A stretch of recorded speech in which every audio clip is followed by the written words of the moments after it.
Donc, moi, je vois les commentaires directement à l'écran. Est-ce que là, dans 3 secondes. Je vais ouvrir ma page en même temps pour voir lorsqu'on va être connecté. On a un décalage de 15 secondes entre nous et la plateforme Facebook. Et nous y sommes. Donc, super. Donc, est-ce que toi, Joël, tu vois les gens qui se connectent à l'écran ou toi, tu ne le vois pas à ton écran? Moi, je vois rien du tout. OK. Je vois juste toi. Ah, OK.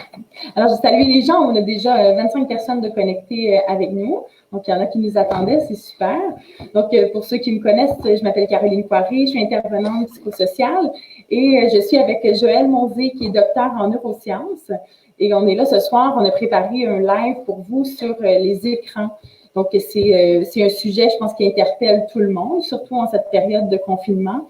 Puis, je reçois beaucoup de questions par Messenger ou dans les autres lives que j'ai pu faire sur comment on va gérer les écrans, c'est quoi l'impact des écrans. Donc, on a la grande chance aujourd'hui d'avoir Joël avec nous qui va répondre à toutes ces belles questions-là. Et surtout, tout au long du live, vous allez pouvoir poser vos questions. Et, on me dit, on n'a pas de son. Est-ce que les gens peuvent me confirmer que vous nous entendez? Parce que moi, j'ai le son. Moi, ça me dit que je suis bien connectée, qu'on entend bien. Pas de son ici non plus. OK. Est-ce que toi, Joël, ouais, ton son est bien allumé? Oui, moi, je t'entends bien. Je ne suis pas sur mute. OK, je vais juste demander au monde. Ah, moi, j'entends bien. Donc, il y en a qui nous entendent, donc le problème n'est pas ici. On entend bien. Bon. Vous pouvez faire des cœurs et des pouces pour nous dire que ça fonctionne bien? J'entends, mais c'est un peu écho. Mon gars est en train de regarder à côté et ça marche bien. Super. Donc, oui, le son va être un peu écho parce que je monte mon plafond. Il est très haut. Et ça fait comme un rebond du son. Donc, c'est le mieux que je peux faire, mais je suis en attente d'un très bon micro qui va nous permettre de faire des lives encore plus agréables par la suite. Mais là, du moins, peut-être ça sonne un petit peu cacane, mais l'information ne le sera pas. Alors, sans tarder, je vais laisser Joël se présenter à vous. On a 75 personnes avec nous, Joël. Wow, c'est super. Oui, salut à tout le monde. Oui. Bon, ben, que veux-tu savoir, ma belle Caroline? Présente-toi, Joël, qu'est-ce que tu fais dans la vie? C'est quoi un docteur en neurosciences? Comment tu occupes tes journées professionnelles? En fait, un docteur en neurosciences, c'est quelqu'un qui a fait un doctorat pour essayer de comprendre le cerveau. Les neurosciences, c'est l'ensemble des sciences qui étudient le cerveau. Puis moi, j'ai un bagage au départ en pédagogie et en psychologie. Et puis, je voulais m'arriver à mieux comprendre ce qui se passe entre nos deux oreilles. Donc, pendant quelques années, j'ai été faire des enregistrements cellulaires pour arriver à comprendre comment les neurones agissent les uns par rapport aux autres. Parce que je trouve que bien souvent, il y a une mécompréhension de comment le cerveau fonctionne. Et je crois que, bon, oui, c'est un secret pour personne. Actuellement, on a 15% de nos jeunes qui, entre 10 et 12 ans, sont médicamentés. Et souvent, c'est parce qu'il y a une mécompréhension autant du développement de l'enfant que du fonctionnement de leur cerveau, ce qui fait qu'on s'attend à des choses de eux que eux, biologiquement, ne sont pas encore prêts ou ne sont plus capables pour une raison ou pour une autre. Et on a inventé un paquet de diagnostics.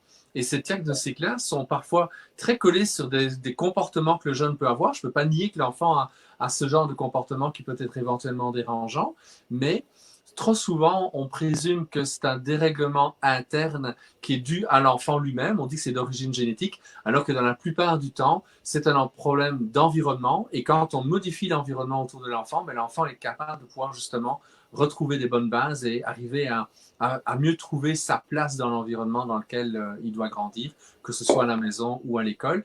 Et la thématique que tu avais choisie justement ce soir d'aborder les écrans, c'est vraiment un des gros enjeux qui va venir perturber la manière dont le cerveau fonctionne. Savais-tu, Caroline, que quand un enfant regarde 9 minutes de télévision le matin avant d'aller à l'école, 9 minutes suffisent pour perturber les apprentissages pendant tout le reste de la journée.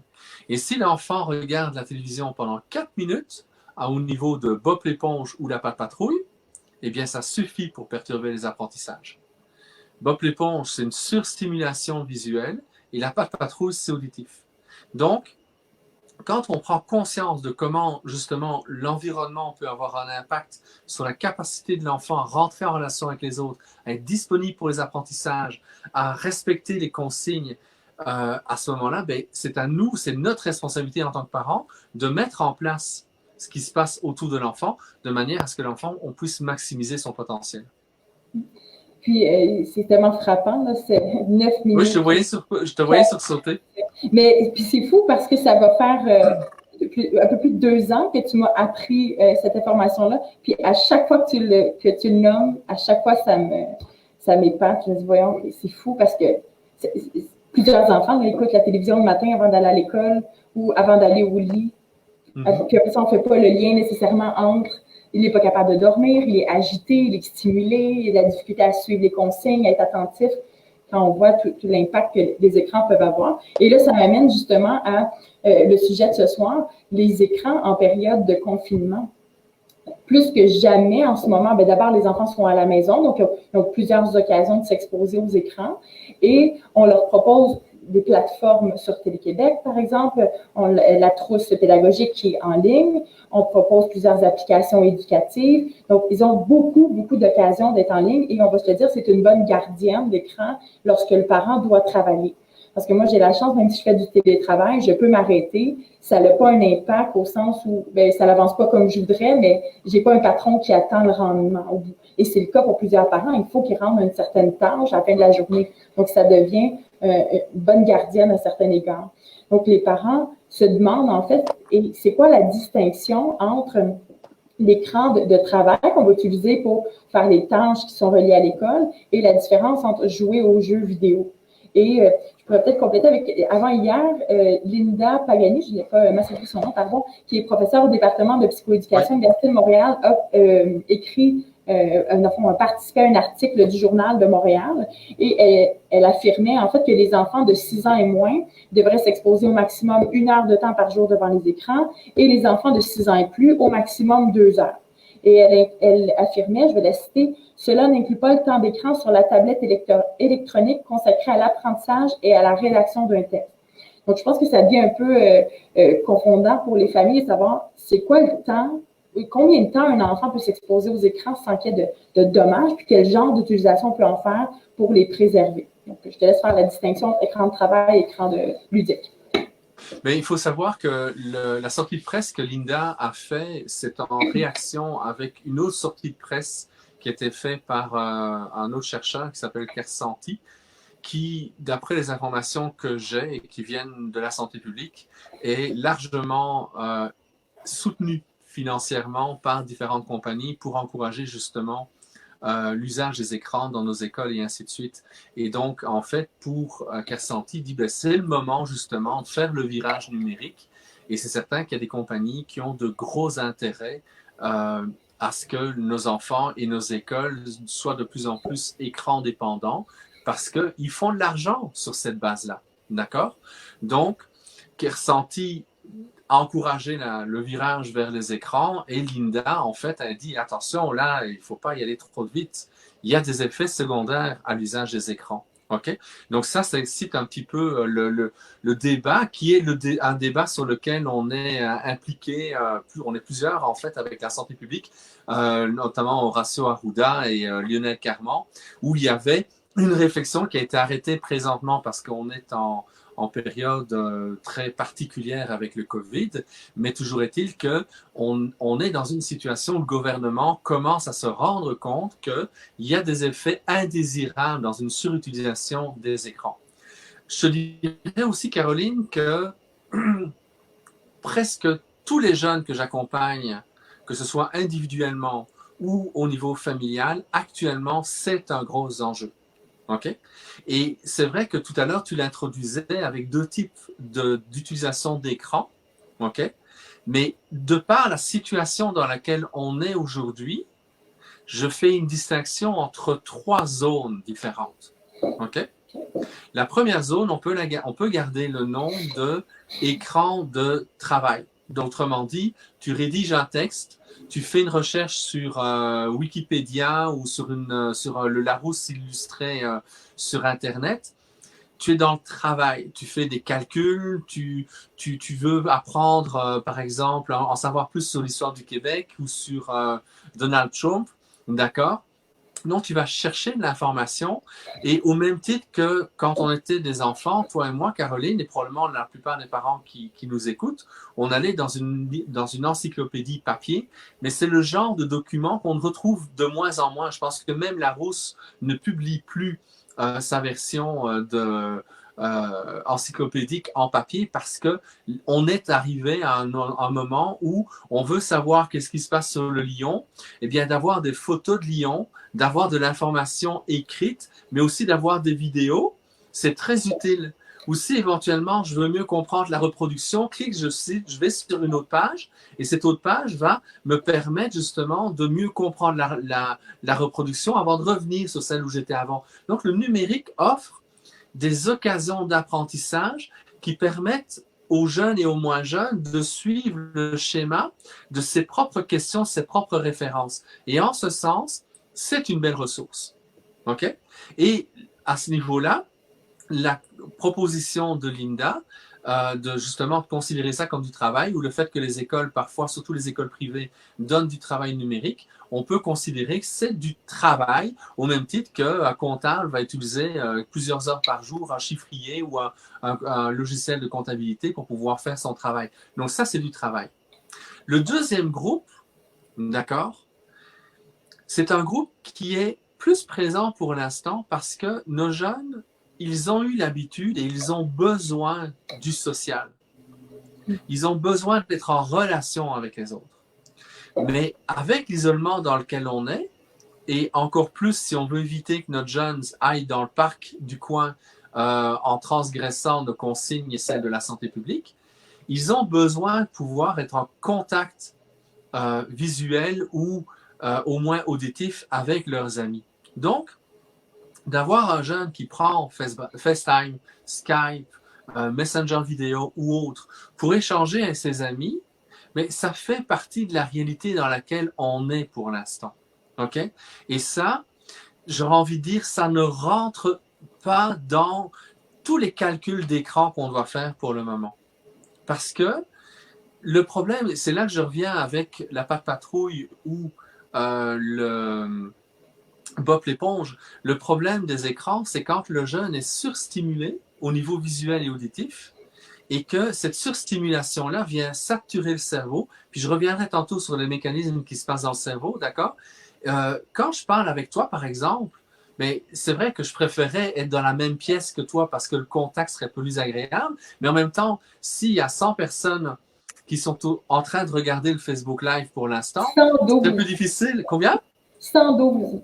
112. Donc, si on était 112 personnes dans ton petit bureau, on trouverait ça un peu serré. D'accord? Donc, c'est certain qu'on est obligé de composer avec la réalité. Aussi bien pour toi que pour moi, tous nos événements publics ont été annulés pour le printemps.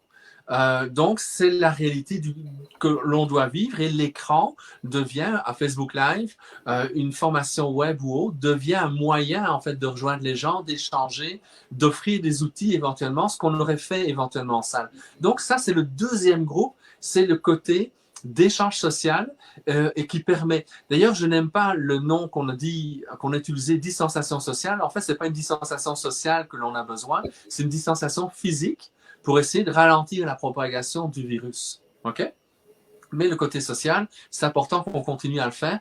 Et les enfants, nos adolescents surtout, ont vraiment besoin d'être en contact, en fait, avec leurs amis à travers justement ces outils-là. Donc, je ne les considère pas comme étant un espace problématique.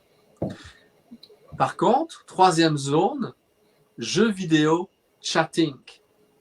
Et je pense au chatting, pourquoi? Parce que c'est les mêmes enjeux pour les adeptes des échanges sur les réseaux sociaux que pour ceux qui sont dans des jeux vidéo. Parce que là, ça va créer, au moment où on arrête, il y a un espace de dépendance qui arrive parce que le cerveau tombe en manque de dopamine parce que l'usage du jeu vidéo ou l'usage du chatting libère beaucoup de dopamine et c'est ce manque de dopamine-là qui va amener en fait les problèmes. Et quand en fait, Linda qui dit, bon, maximum 1 heure pour les enfants de moins de 6 ans, maximum 2 heures pour ceux d'après, je dirais, faites quand même attention.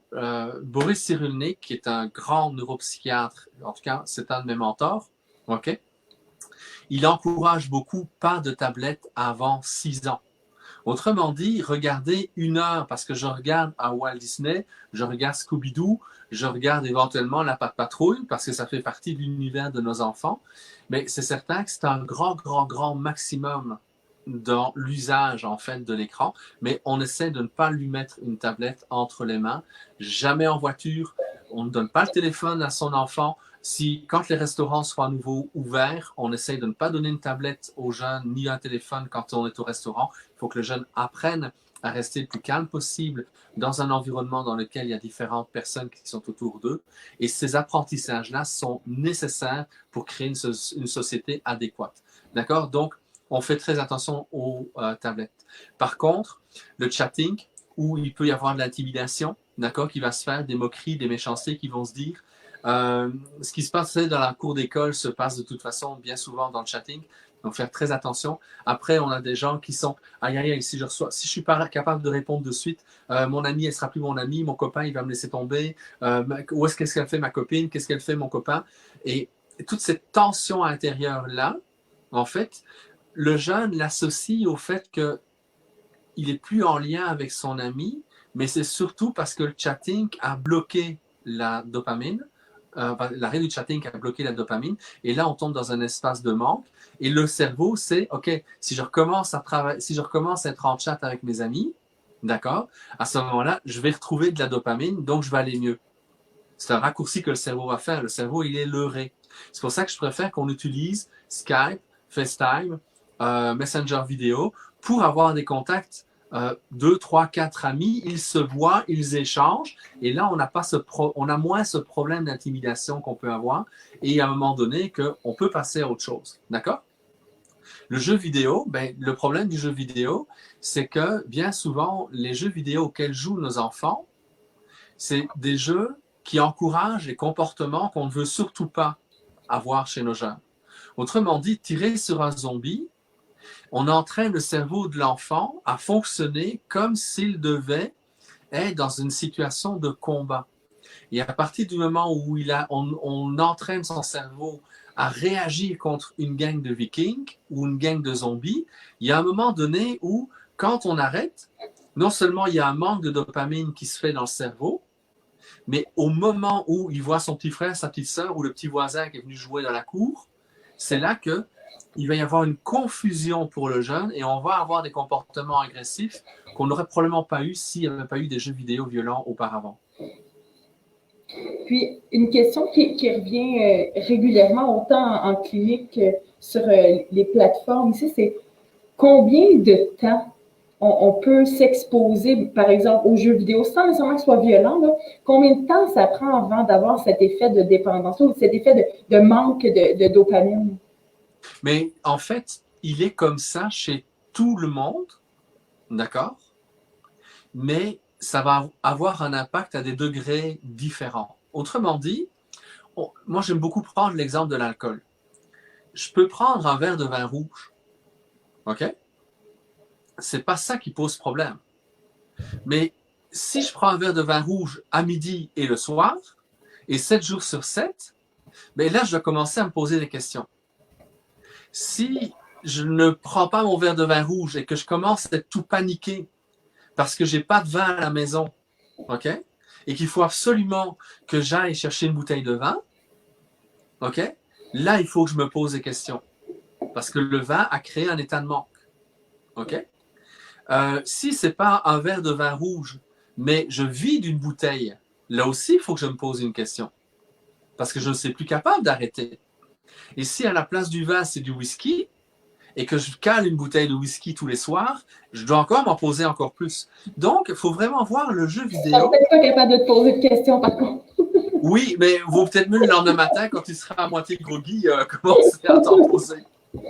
Mais non, c'est toujours une question d'usage. Autrement dit, tu peux avoir un enfant qui va jouer 10-15 minutes avec un jeu vidéo et qui va tomber dans une crise au moment où on arrête.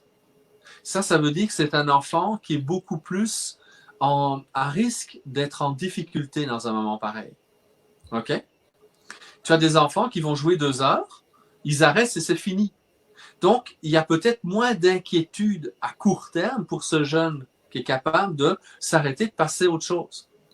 OK? Et donc, il faut vraiment observer les réactivités de notre jeune, et c'est les réactivités de notre jeune qui va nous aider, en fait, à prendre nos décisions en tant que parents. Puis, justement, il y a Madame Daigneault qui te pose une question sur nos échanges.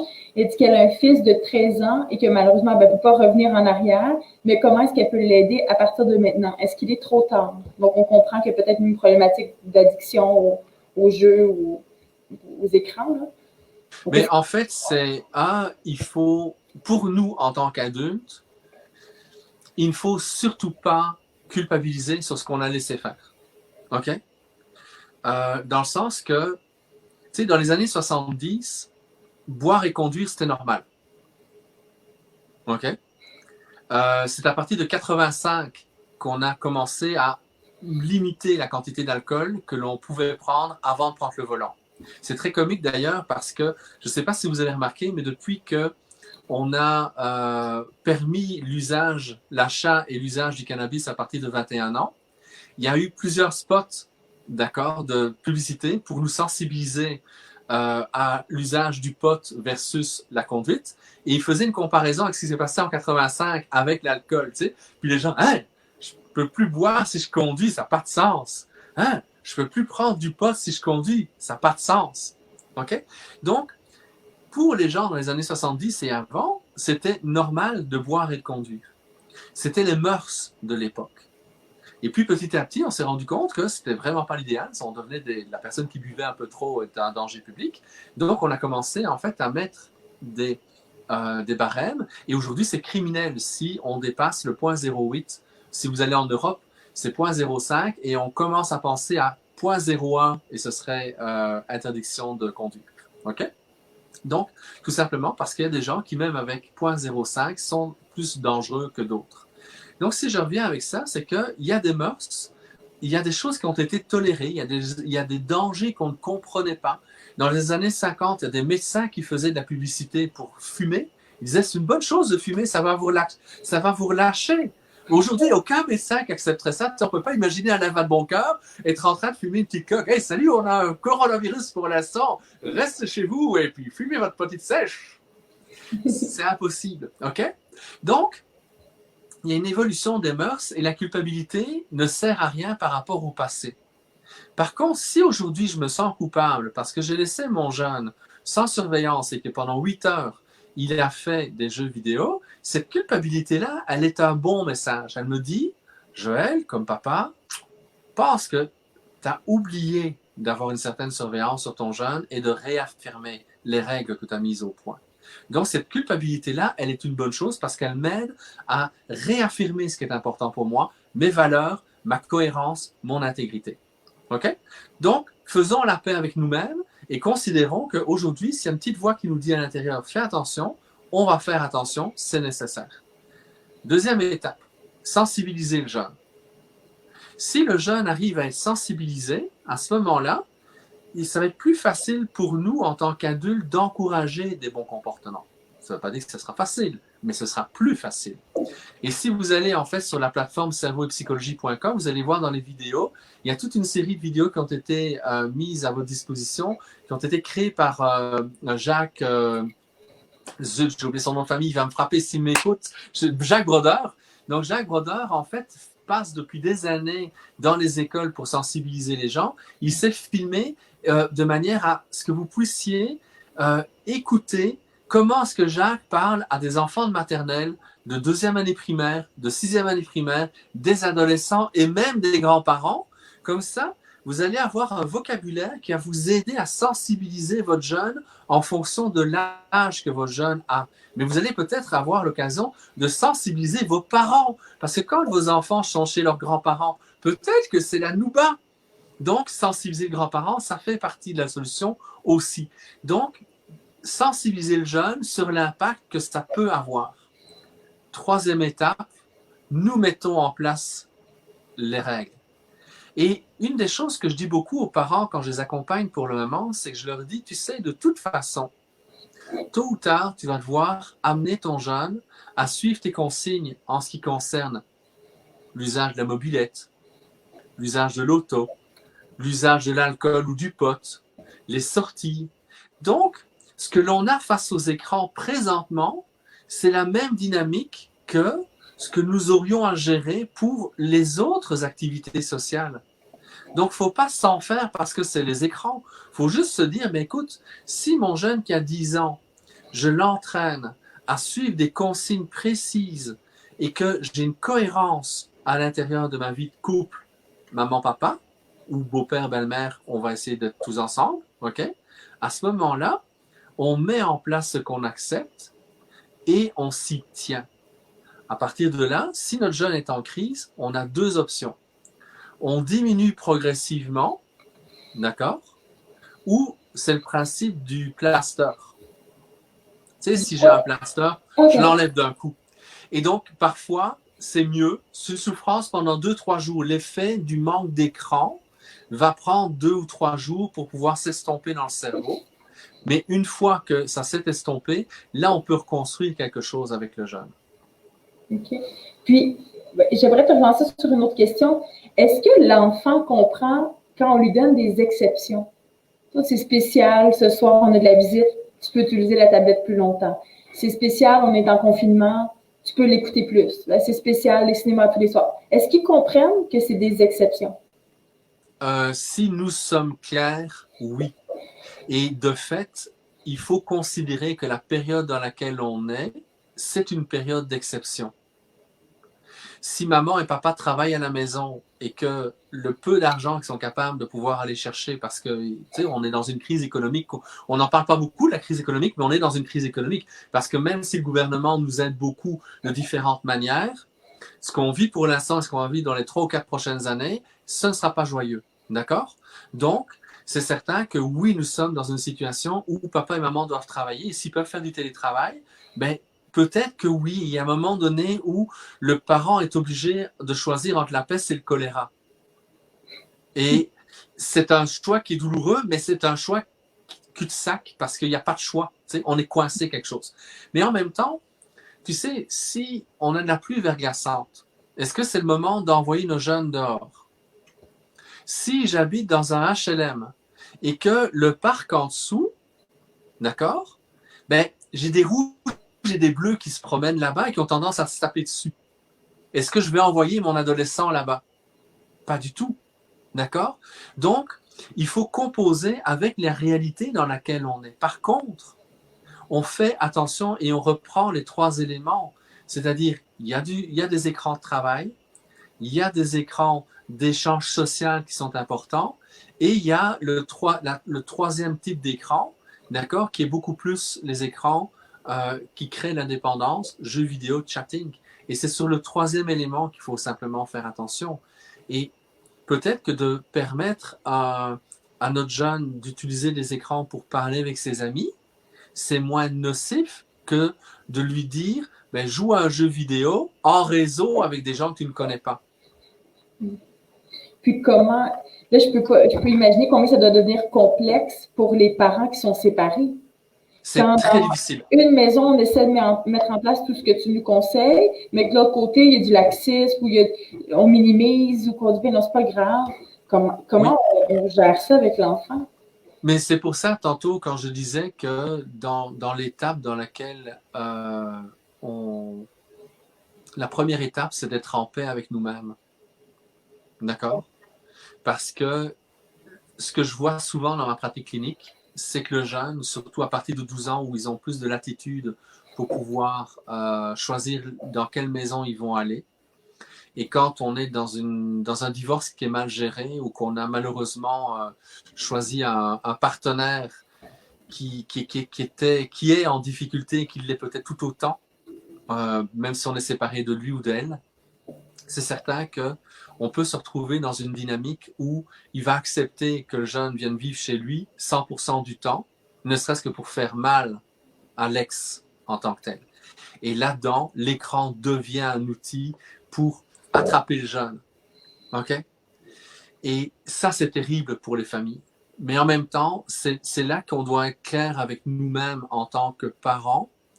C'est que, tu sais, si un jeune, chez son autre parent, peut se tirer une ligne de coke, est-ce que, alors que nous, on n'est pas d'accord, est-ce qu'on va lui proposer de la coke chez nous pour éviter qu'il aille en tirer une autre chez son père ou chez sa mère? Sauf que là, j'entends déjà des parents te dire, si c'était une ligne de coke, on mettrait la DPJ là-dedans, puis l'autre parent pourrait plus avoir d'enfant. Il faudra encore que la DPJ tombe sur des traces réelles. Ouais. OK? La DPJ passe beaucoup plus de temps à s'impliquer dans des familles où il y a des conflits entre papa et maman que s'impliquer dans des familles où il y a vraiment une grande détresse et de la consommation de drogue. Au contraire, mon expérience clinique me fait craindre que dans des familles où papa ou maman sont sous l'effet de la drogue, bien souvent, on va laisser le jeune en contact avec le parent en difficulté. Je ne dis pas tous, mais malheureusement bien souvent, parce qu'on part de l'idée que le jeune doit être en contact avec ses deux parents. Et j'ai vu plus de drames, de situations où c'était simplement des conflits entre papa et maman et dans lesquels l'enfant est retiré et mis dans une famille d'accueil que dans des situations où il y a de la prise de drogue de manière questionnable. Ça, c'est épouvantable. Ce sera un autre. Si tu posais des questions à Valérie Assouline, l'avocate qui pour l'instant défend beaucoup les familles qui sont dans des situations comme celles que je décris, tu verrais qu'il y a encore pire que ce que moi je viens de raconter. C'est d'une grande tristesse. Oui. Vraiment. Oui, parce que la DPJ est censée travailler à protéger l'enfant et parfois, en fait, elle se perd dans des théories. Je ne pense pas que les gens soient méchants, ils sont juste pas assez formés et ils se perdent dans des théories et les théories les amènent parfois à prendre des mauvaises décisions. Et quand au départ d'un dossier, quand il est mal instruit au départ, ben c'est comme un train sur deux rails, ça ne change plus. Et on reste tout le monde. Et pour justifier la première évaluation qui a peut-être été mal faite, on va accepter et tolérer un certain nombre de drames, comme ce qui s'est passé à Granby et dans beaucoup d'autres dossiers que moi, dont j'ai malheureusement été témoin dans ma vie clinique. Puis pour revenir aux écrans, je vois qu'il y a des gens qui posent plusieurs questions. Juste de dire qu'il y a toujours 113 personnes de connectées avec nous. Puis on reçoit plein de pouces et de cœurs et de beaux commentaires. Donc, juste remercier encore les gens d'être à l'écoute. Puis c'est très intéressant. Avant d'aller aux questions, je voudrais revenir tantôt sur j'avais dit que je reviendrais sur les effets que ça fait dans l'écran pour les enfants. C'est exactement. Caroline? La question, c'est ça. Je vais te la lire parce qu'elle vas-y. Il y a une dame qui dit, Madame Clin d'œil, elle dit, donc, est-ce que je peux dire que 2 heures de travail plus 8 heures de social plus 2 heures de jeu, c'est correct? Elle dit, j'exagère, mais à un moment donné, est-ce qu'il va y avoir un impact physique et cognitif? Mais en fait, l'impact que ça va avoir, c'est la même chose pour un adulte qui va passer 12 heures devant son écran. C'est pas l'écran en lui-même qui est problématique, c'est le manque d'activité physique. D'accord? Et donc, à ce moment-là, il y a un risque d'avoir un surpoids, il y a un risque d'avoir toute une série de problèmes qui vont découler de ça. Mais là, on est plus dans une situation où je bois une bouteille de vin à midi, j'en bois une autre le soir et je fais ça 7 jours sur 7. C'est pas le verre de vin qui pose problème, c'est la durée en fait en tant que telle.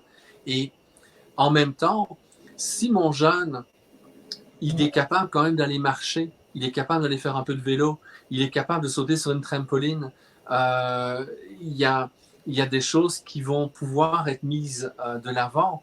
Mais en même temps, si j'habite dans un HLM ou dans un condo et que j'ai des limitations, parce qu'on nous demande justement une distanciation physique les uns des autres, on est coincé dans quelque chose. Et peut-être que oui, le moindre mal pendant quelques semaines, quelques mois, ce sera peut-être un 2 heures de travail et un 8 heures d'échange avec les amis. Mais si, à la place, je propose un jeu vidéo, un jeu société, je propose de lire un livre, je propose de faire des casse-têtes et que je fais une liste d'activités avec mon jeune où il peut développer d'autres activités que simplement être en lien avec ses copains ou être en lien avec son travail. De prendre du temps pour lui, où il n'est pas nécessairement en dynamique avec l'autre. ça va faire partie de son équilibre aussi. Sinon, le jeune ne sera jamais capable de pouvoir s'arrêter. Donc, de nouveau, on est dans une situation particulière. Cette situation particulière permet d'élargir peut-être certains temps d'écran que si on pouvait faire du ski, si on pouvait faire du patin à roulettes, si on pouvait faire du vélo, si on pouvait aller voir des amis autour de soi, mais on n'aurait pas besoin de le faire. Tu sais, c'est le contexte actuel. Mais en même temps, il faut que le jeune puisse aller s'aérer, il faut que le jeune prenne de l'air. Maintenant, est-ce qu'il peut prendre son téléphone et faire un FaceTime en étant assis sur une pierre à l'extérieur? Donc, il est dehors, il jase avec son ami, mais il est en train de prendre l'air en même temps. Est-ce qu'il peut marcher autour de la maison avec son cellulaire en regardant son ami? Ça aussi, c'est quelque chose qui pourrait peut-être éventuellement remplacer le fait d'être non-stop dans son fauteuil. Oui. Donc, c'est vraiment tout ce qui est lié à la sédentarité oui. qui cause problème. S'il en fait un usage soit de travail ou social. Là. Oui, tout à fait.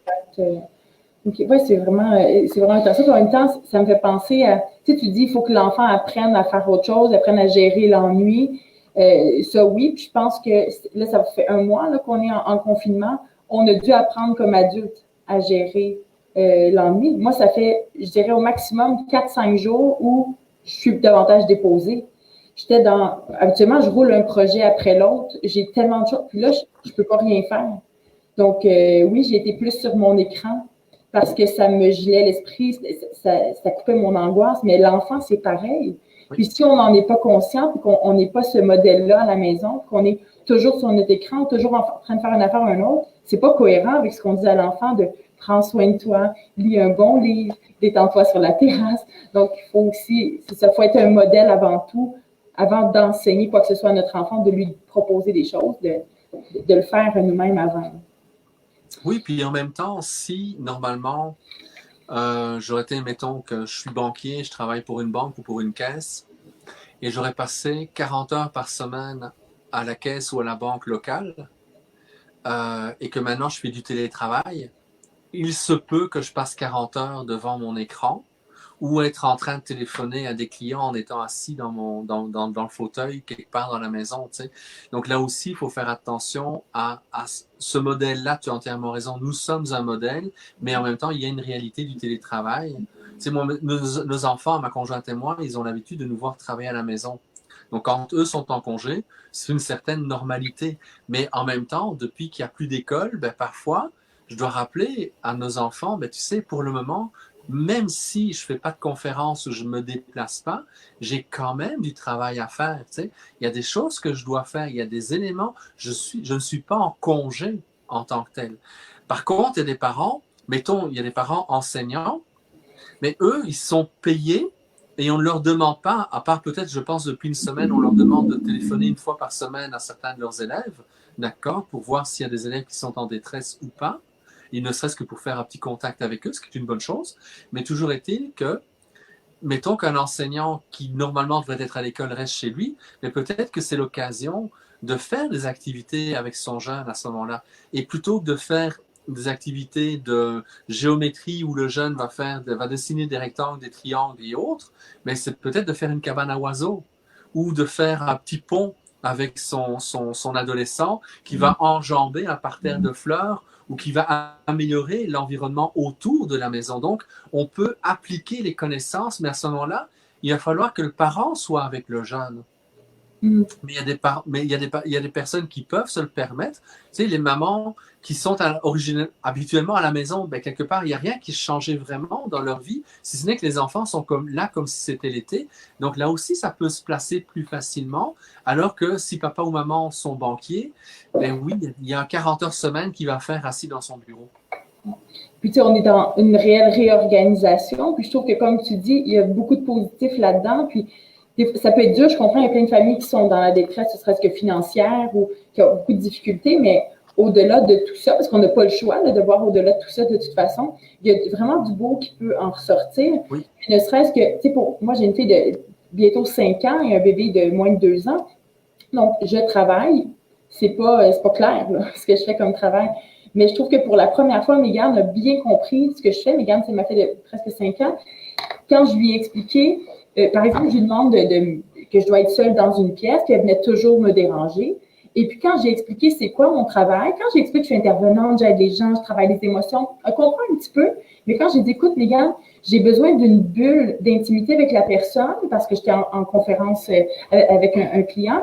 Puis, je dis, pour qu'il puisse me partager ses secrets, pour que je puisse l'aider. Puis, si on n'est pas dans cette bulle-là, puis qu'il sent que tu peux venir à tout moment, je ne serai pas en mesure de l'aider, puis il ne s'ouvrira pas à moi. Donc, si moi, je veux l'aider, j'ai besoin de travailler dans cet espace-là.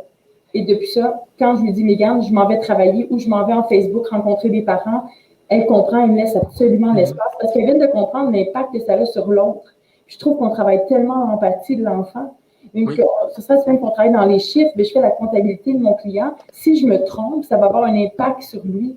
Donc, il faut vraiment que je sois concentrée et attentive à ce que je suis en train de faire pour ne pas lui engendrer d'impact. Donc, que l'enfant comprenne que c'est ça, travailler, vivre en société, que c'est prendre soin des autres. Je trouve qu'on éveille vraiment des belles choses chez nos enfants. Puis, on cherche un peu l'occasion de les occuper, parce qu'on cherche à les occuper, mais c'est un moment merveilleux de les responsabiliser.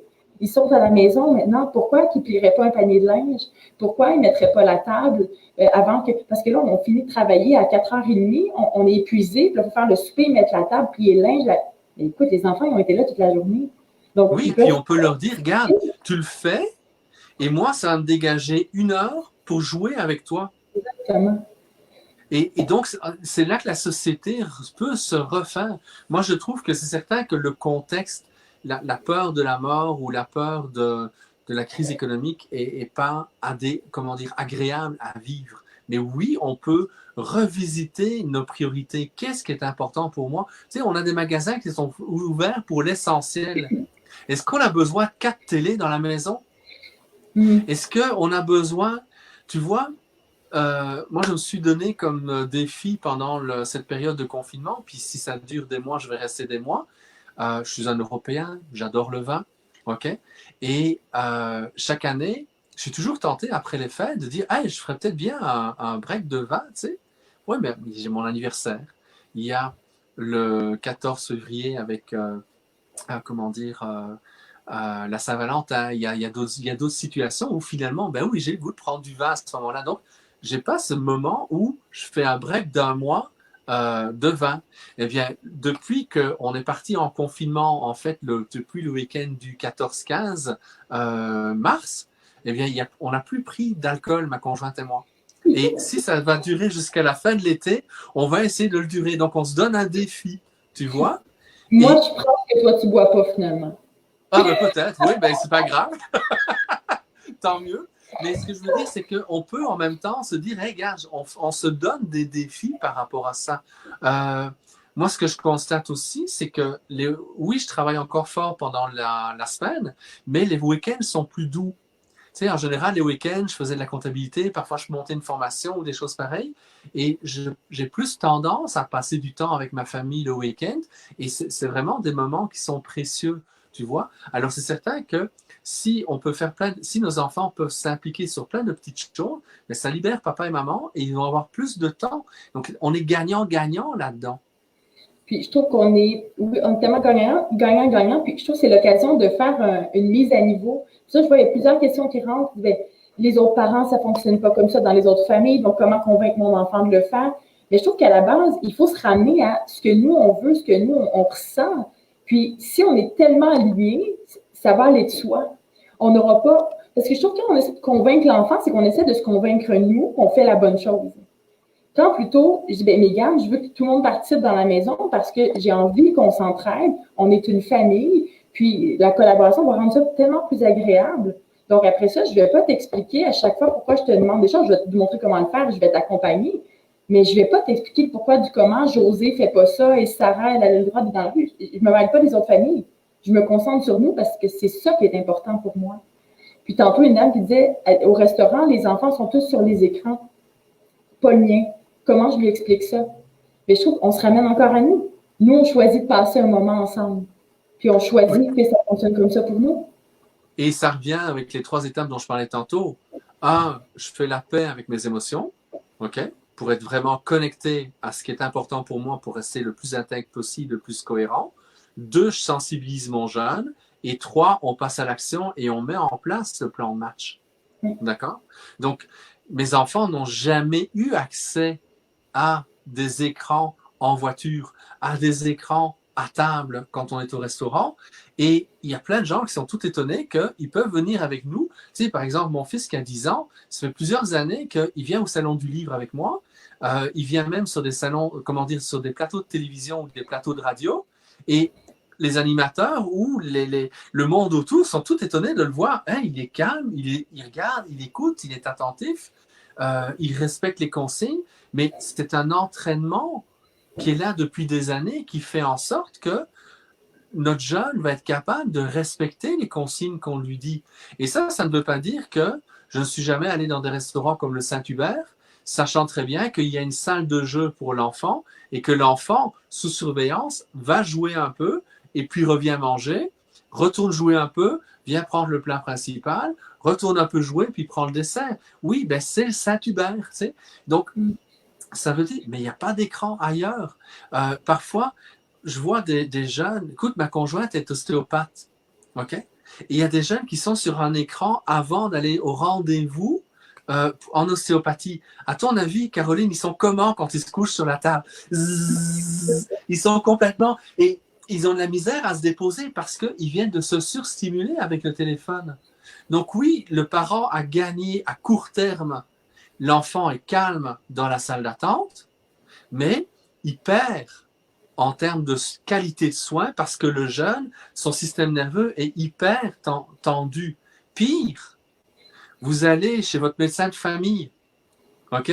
Vous laissez jouer votre jeune avec l'écran. À votre avis, comment est-ce qu'il va se comporter devant le médecin? Et si ça fait des années qu'il est toujours quand le médecin il est là, ben oui, ben c'est un TDAH, ce jeune-là, ou part dans la lune parce qu'il regarde un film, il n'y a plus de film, il n'est pas là. Ah ben oui, il est TDAH, ce jeune-là. Le médecin, il est persuadé qu'il y a un trouble neurologique, alors que c'est simplement un effet secondaire, en fait, d'une mauvaise utilisation ou d'un mauvais moment d'utilisation de l'écran. Puis tu sais, je trouve que ça, oui, ça l'occupe l'enfant, ça décharge le parent dans le sens où on a moins d'intervention à faire. Moi, on ne laisse pas Mégane jouer avec nos cellulaires. Donc, dans les salles d'attente, c'est arrivé qu'elle était turbulente. Là, elle veut jouer, elle veut grimper sur les chaises, elle veut se cacher en dessous. Puis d'avoir des regards de parents comme contrôle ta fille. Puis moi, de leur dire, c'est un enfant. Et c'est normal. Mais on dirait que les gens se sont habitués à ce qu'on ait des enfants qu'il faut qu'ils se taisent, qu'ils s'occupent, qu'ils ne dérangent pas. Puis on ne tolère plus les comportements d'enfants. Donc, on met un beau pansement, puis éventuellement, ça fait des comportements qui sont encore plus dérangeants. Oui. Je trouve que c'est oui, on a perdu l'idée de c'est quoi qu'un enfant. Et je te dirais, ce qui n'arrange pas les choses, c'est que quand on parle, de toute façon, tu dois avoir ça aussi autour de toi dans ta pratique et auprès de tes amis, c'est que quand on parle de bienveillance ou d'intervention bienveillante, c'est comme si on laisse tout faire à l'enfant. D'accord? Alors que, au contraire, c'est plus difficile d'être un parent bienveillant que d'être un parent castrant. Quand on est un parent castrant, l'enfant a peur de nous, l'enfant est justement cassé, castré, et il fonctionne dans la société. La bienveillance, c'est d'amener l'enfant à se responsabiliser progressivement, à intégrer les règles de conduite sociale, à choisir lui-même d'être une bonne personne en relation avec les autres. Et c'est certain que ça prend plus de temps, mais ça ne se fait que avec un parent qui est présent. Parce que si toi, tu n'es pas présente au moment où tu donnes ta consigne, ben, tu risques probablement de mal aiguiller ton enfant. Donc, c'est la même chose pour les enseignants. La pédagogie par projet que je trouve extraordinaire, ça demande beaucoup plus de travail pour l'enseignant que de faire du frontal. Est-ce que tu peux expliquer la différence entre les deux? Parce que je ne pense pas que tout le monde sait ce que c'est. Okay. Mais la pédagogie, le frontal, c'est par exemple, j'apprends, je présente en fait des règles de grammaire, d'orthographe ou de conjugaison, d'accord? Et je leur donne des exercices, une manière de les résoudre, et ils le font. Point. Tout le monde fait la même chose plus ou moins en même temps. Ça, c'est du frontal. Les 25 élèves font la même chose au même moment.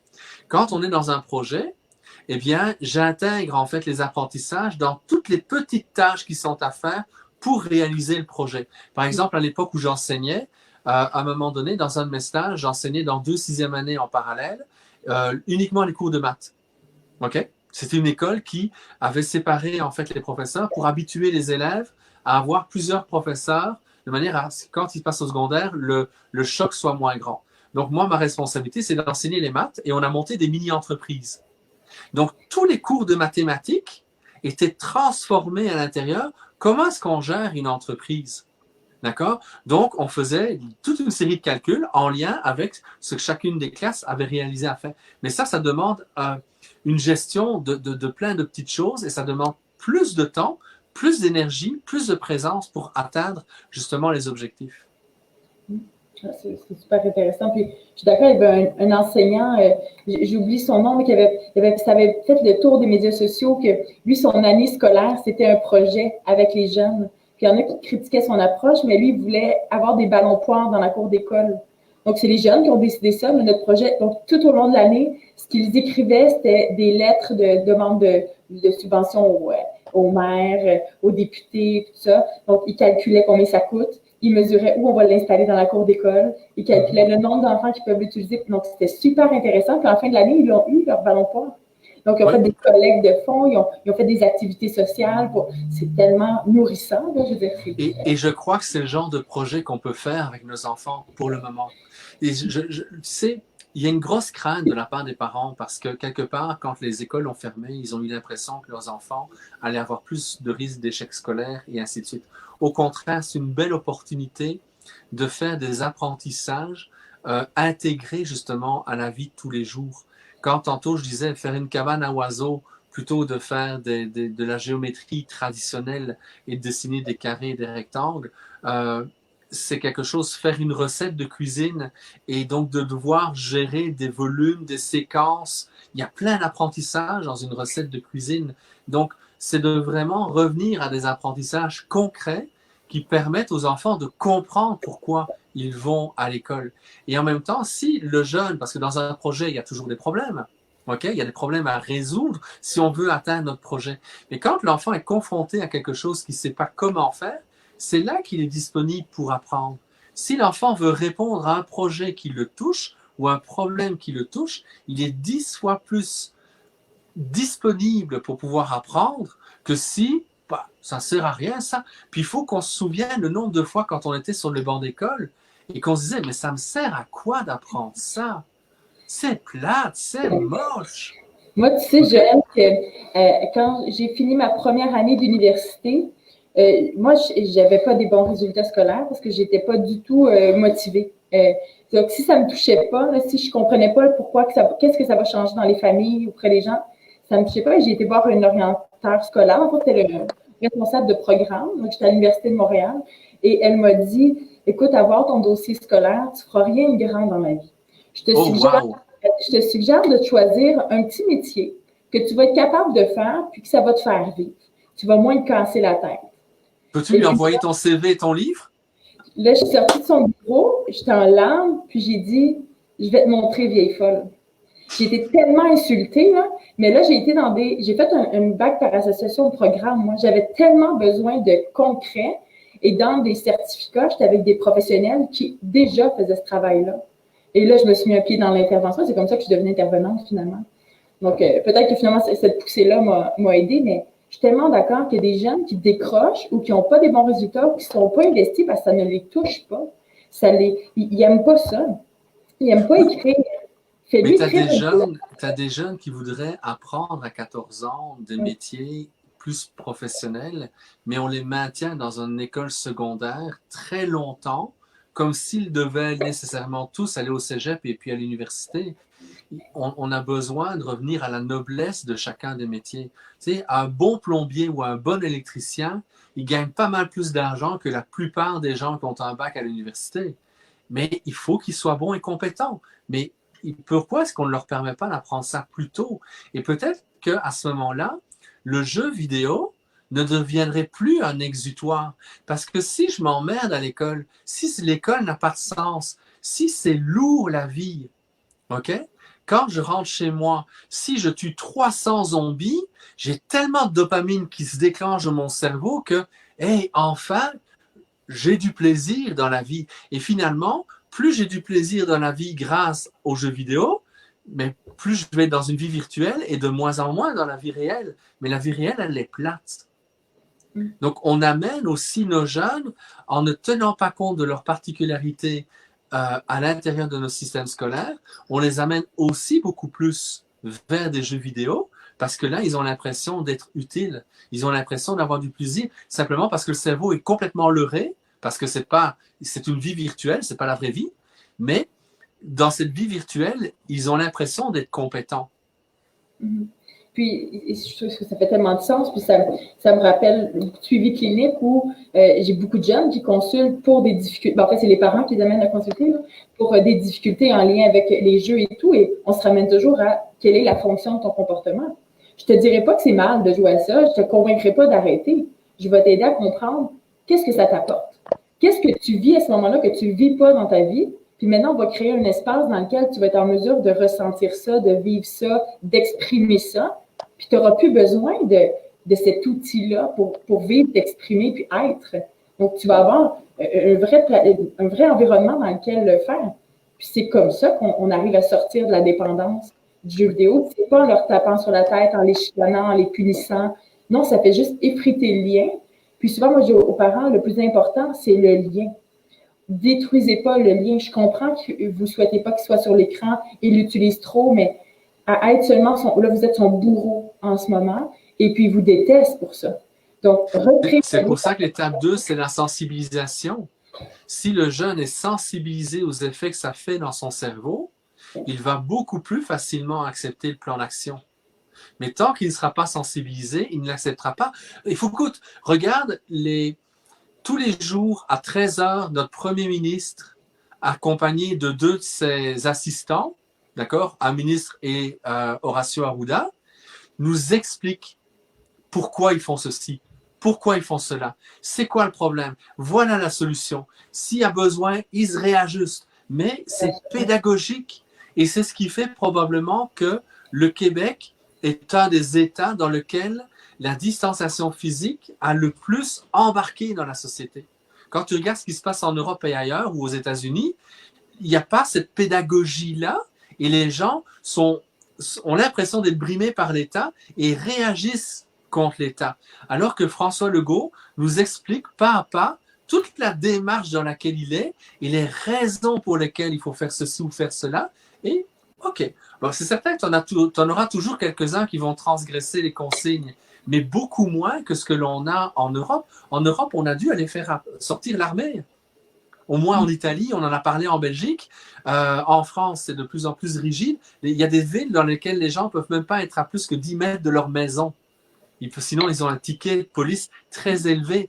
Donc, ils ont dû mettre en place de la coercition très forte, castrée, parce qu'ils n'ont pas expliqué aux gens pourquoi c'était important de faire ça. Mais si tu reviens à l'essentiel, parler avec notre enfant, lui expliquer pourquoi on choisit telle ou telle chose, puis accepter que des fois, ça les brime puis que ça les dérange. Puis accepter, ça ne veut pas dire qu'on a du plaisir à le déranger, mais d'accueillir ça. Quand je mets en place des règles avec ma fille puis qu'elle fait une crise parce qu'elle est fâchée, ma règle ne change pas, mais j'accueille ce qu'elle ressent. Je comprends que tu es fâchée, Mégane, je comprends que tu es déçue. Toi, tu espérais ça et moi, je te dis l'inverse. Tu as le droit d'être fâchée contre moi en ce moment, mais je vais être là pareil. Mais ça ne change pas. Puis je trouve que la culpabilité, des fois, on l'utilise mal ou on a l'impression que ce que nous, on ressent, notre enfant, c'est ça qu'il ressent. Alors, pour se soigner, bien, on donne à l'enfant ce qu'il demande. Et là, ça fait toute qu'une boucle sans fin. Oui, puis quelque part, ce sont des situations aussi où l'enfant doit apprendre à gérer ses frustrations. Tu sais, si on répond tout le temps aux besoins de l'enfant, d'accord, comment veux-tu que l'enfant tolère que le professeur ne fasse pas attention à lui dans la classe? Oui. Et c'est encore pire pour papa et maman quand ils sont divorcés, parce que tu as en fait maman qui est totalement investie auprès de ses enfants pendant 7 jours, puis elle a congé pendant une semaine et elle va voir ses copines. OK? Et pendant que maman est avec les enfants, ben, c'est papa qui va voir ses copains. OK? Puis il est totalement investi avec ses enfants pendant 7 jours. Mais l'enfant qui a tout le temps des adultes surinvestis sur lui, il n'apprend jamais à délayer. Puis, tu sais, une chose qui est arrivée à mon garçon il n'y a pas si longtemps que ça, très, très récemment en fait, c'est que parfois, il me dit « Ah papa, j'aimerais ça qu'on fasse ça. Papa, j'aimerais ça qu'on fasse ça. » Et je lui dis « Écoute, oui, j'entends ta demande, mais on verra au moment où ça se présentera. OK? Et entre autres, on avait prévu d'aller faire une balade à vélo le week-end dernier. Le seul problème, c'est qu'il y a 25 cm de neige qui sont tombés le jeudi. Ce qui fait que la balade à vélo, il y a peu de chances que les routes soient à dégager. On n'a pas le droit d'aller dans des zones loin de chez nous, que les routes soient dégagées. T'sais? Donc, s'il apprend à vivre dans son moment présent, ben OK, il y a une tempête de neige, ben peut-être que le vélo, ce ne sera pas pour ce week-end. Puis finalement, ça se réchauffe, la neige fond. Le dimanche, on est en train de préparer les vélos pour pouvoir partir. Et au moment où je regonfle mon vélo, parce que c'est la première fois de l'année que j'allais sortir, j'ai une crevaison à l'endroit où la pipette permet de regonfler le vélo. Et ça, c'est un endroit qu'on ne peut pas réparer avec le matériel. Il me faut une nouvelle chambre à air. Mais les magasins sont fermés. Je ne peux pas aller. Ce n'est pas des magasins essentiels. Donc, l'enfant, quand il est ça, OK. Oui, il est déçu. Mais le fait de l'avoir amené, on reste dans le moment présent, on voit les choses au moment où les choses se placent, d'accord? À ce moment-là, ça lui permet de mieux gérer la frustration, de mieux gérer l'impondérable. Et dans une classe, Dieu sait s'il y a des impondérables. Je veux donner la réponse, mais le professeur, il voit un autre enfant avant moi. Il faut que j'accepte cette frustration-là. Si le professeur ne fait pas attention à moi, que je commence à faire, à tourner autour de ma chaise, ou à faire des bruits, ou à lancer mon efface, ou à me retourner à jaser, mais j'attire l'attention d'une manière ou d'une autre de le professeur parce que je ne suis pas capable de gérer l'absence de regard de l'adulte. Mais ça s'est construit à la maison. Ça s'est construit avec des écrans. Si je n'ai pas pris l'habitude de m'ennuyer et de bien tolérer l'ennui, je ne serai jamais capable de gérer dans une classe le fait d'attendre 10 minutes parce que j'ai fini mon travail et les autres ont encore besoin de temps pour pouvoir terminer. Donc, c'est plein de petites choses comme ça. Et cette période de confinement nous permet de travailler sur tous ces petits éléments-là qui sont essentiels pour que le jeune soit capable de s'impliquer dans la société et trouver des points de repère dans lesquels il est sain et serein.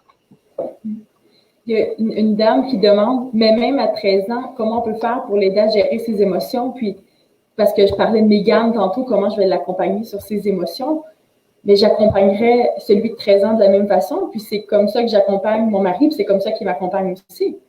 En fait, accompagner l'émotion, c'est accueillir l'autre, pas tenter tout de suite on ne peut pas freiner son émotion. C'est ça le problème, je trouve souvent. Ce que je vois en clinique le plus souvent, c'est qu'on veut étouffer l'émotion. On veut qu'elle arrête d'exister pour passer à autre chose et qu'on se sente mieux. Mais pire, ça ne fonctionne pas. Caroline, tu dois voir ça dans ta pratique. Qu'est-ce que les dames reprochent le plus souvent à leur conjoint? Moi, ce que je lui reproche à mon chum, il s'appelle Jonathan, mais il ne nous écoute pas parce qu'il n'y a pas de Facebook. Il est tout le temps dans les solutions. Voilà. Mais c'est ça. Mais pourquoi est-ce qu'on fait ça avec nos enfants? Pourquoi est-ce qu'on part en mode solution avec nos enfants? OK? Parce que ça nous fait souffrir de les voir souffrir. Et le gars, il a la même chose. Le gars, il est programmé à trouver des solutions. Donc, il utilise ses ressources. Alors que toi, tu as juste besoin d'être écouté. Et pas nécessairement d'entendre une solution. De toute façon, tu es assez intelligente pour la trouver. OK? Ou au pire, tu es assez humble pour demander à ton chum « Qu'est-ce que tu ferais à ma place? » Mais tant que tu ne demandes pas « Qu'est-ce que tu ferais à ma place? » Nous, on a juste à écouter. C'est ça que mon chum a appris avec le temps. Bon, c'est beaucoup parler. C'est plus facile dans la trentaine avancée qu'à 22 ans, ça c'est certain. C'est sûr, c'est sûr. Puis en même temps, même avec Mégane qui est toute jeune, j'ai appris, mais en même temps, je suis chanceuse d'avoir les connaissances que j'ai, ou des fois, je sais plus quoi dire pour la rassurer. Il n'y a plus de mots, il n'y a plus de solution. Ben, c'est ça que je lui dis. Écoute, Mégane, je vais juste être là. Parce que là, pour l'instant, ben, comme tu dis, on ne peut pas aller à vélo, on ne peut pas y aller.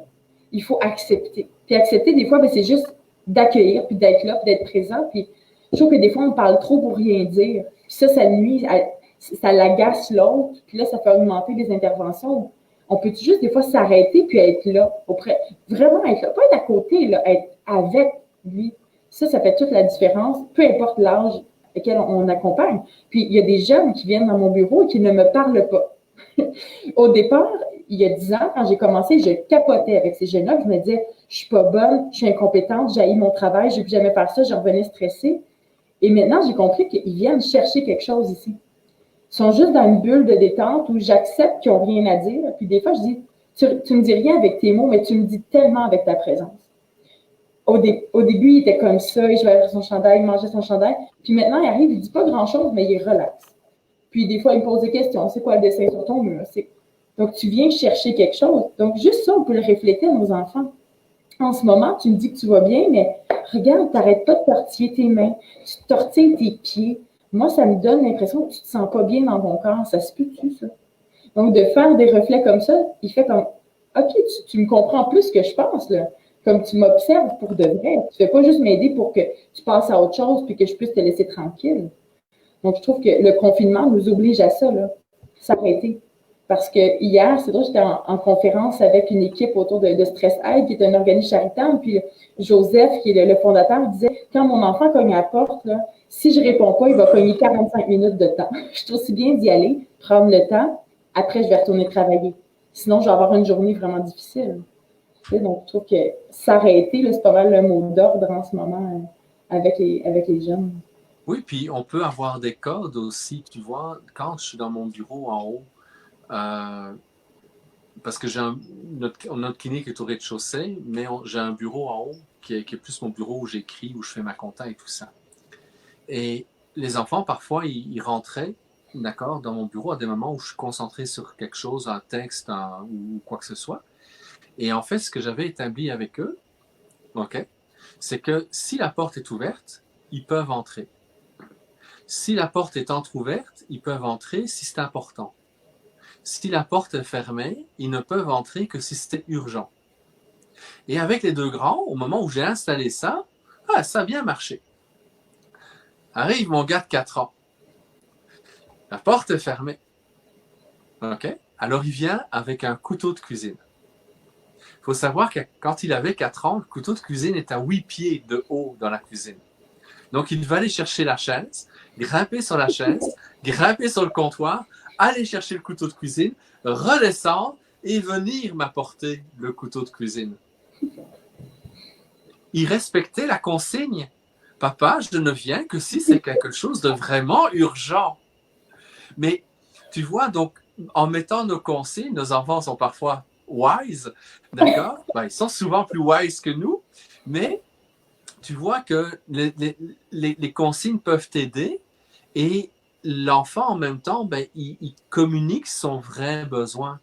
Et comme j'ai pu décoder assez rapidement le besoin de mon fils à ce moment-là, c'est certain que je lui dis, écoute, quand tu as vraiment envie d'un gros câlin et que la porte est fermée, si je ne suis pas au téléphone, parce que je pourrais être avec un patient, d'accord? Si je ne suis pas au téléphone, tu ouvres la porte, tu viens me faire un gros câlin et tu repars en refermant la porte. OK? Et ça a permis justement que la situation ne se reproduise pas par rapport à ça. Mais donc, de nouveau, c'est accompagner le jeune dans ce qu'il est, dans ce qu'il ressent, dans ce qu'il vit. Et oui, un jeune de 13 ans, il a encore besoin qu'on l'écoute, qu'on passe du temps avec lui. Mais c'est quelque chose qui s'installe petit à petit. Donc, pour toi, ce que tu auras installé, Caroline, avec tes 2 enfants, c'est certain que probablement qu'à 13 ans, d'accord, il y a plus de chances qu'ils soient disponibles à cet échange et à cette écoute avec toi. Mais peut-être que tu aurais aussi été tellement disponible qu'ils devront couper le cordon ombilical et tu aurais exactement l'effet inverse. Et là, c'est papa qui va être la personne principale. OK? Donc, mais si papa n'est jamais présent, ils ne savent pas qu'il y a une ressource autre. Donc, si papa peut de temps en temps aller se promener avec son enfant dans un bois, faire une balade à vélo, aller de temps en temps regarder un film au cinéma, quand le confinement sera fini, d'accord? Donc, de créer des petits moments pour que cette relation se construise. Et si elle n'est pas construite, OK? Mais le moment actuel dans lequel on est, c'est un moyen de reconstruire ça.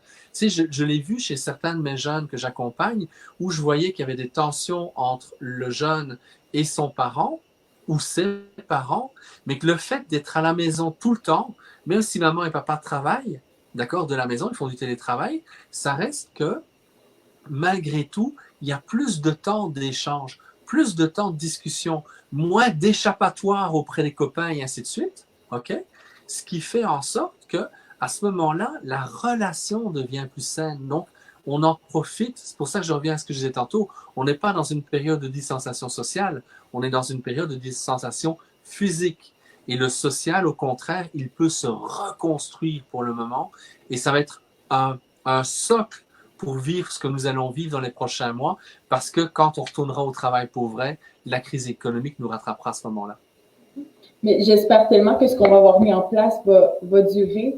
Dernièrement, je disais à mes sœurs, j'ai hâte que tout ça soit derrière nous parce que il y a tellement, c'est difficile ce qu'on est en train de vivre, mais j'ai peur que ça redevienne comme avant. Au sens où on gagne énormément, il faut voir ce qu'on gagne. Puis je vois beaucoup de parents qui disent, oui, mais qu'est-ce qu'on fait si nos enfants transgressent des règles? Puis ils vont en transgresser des règles.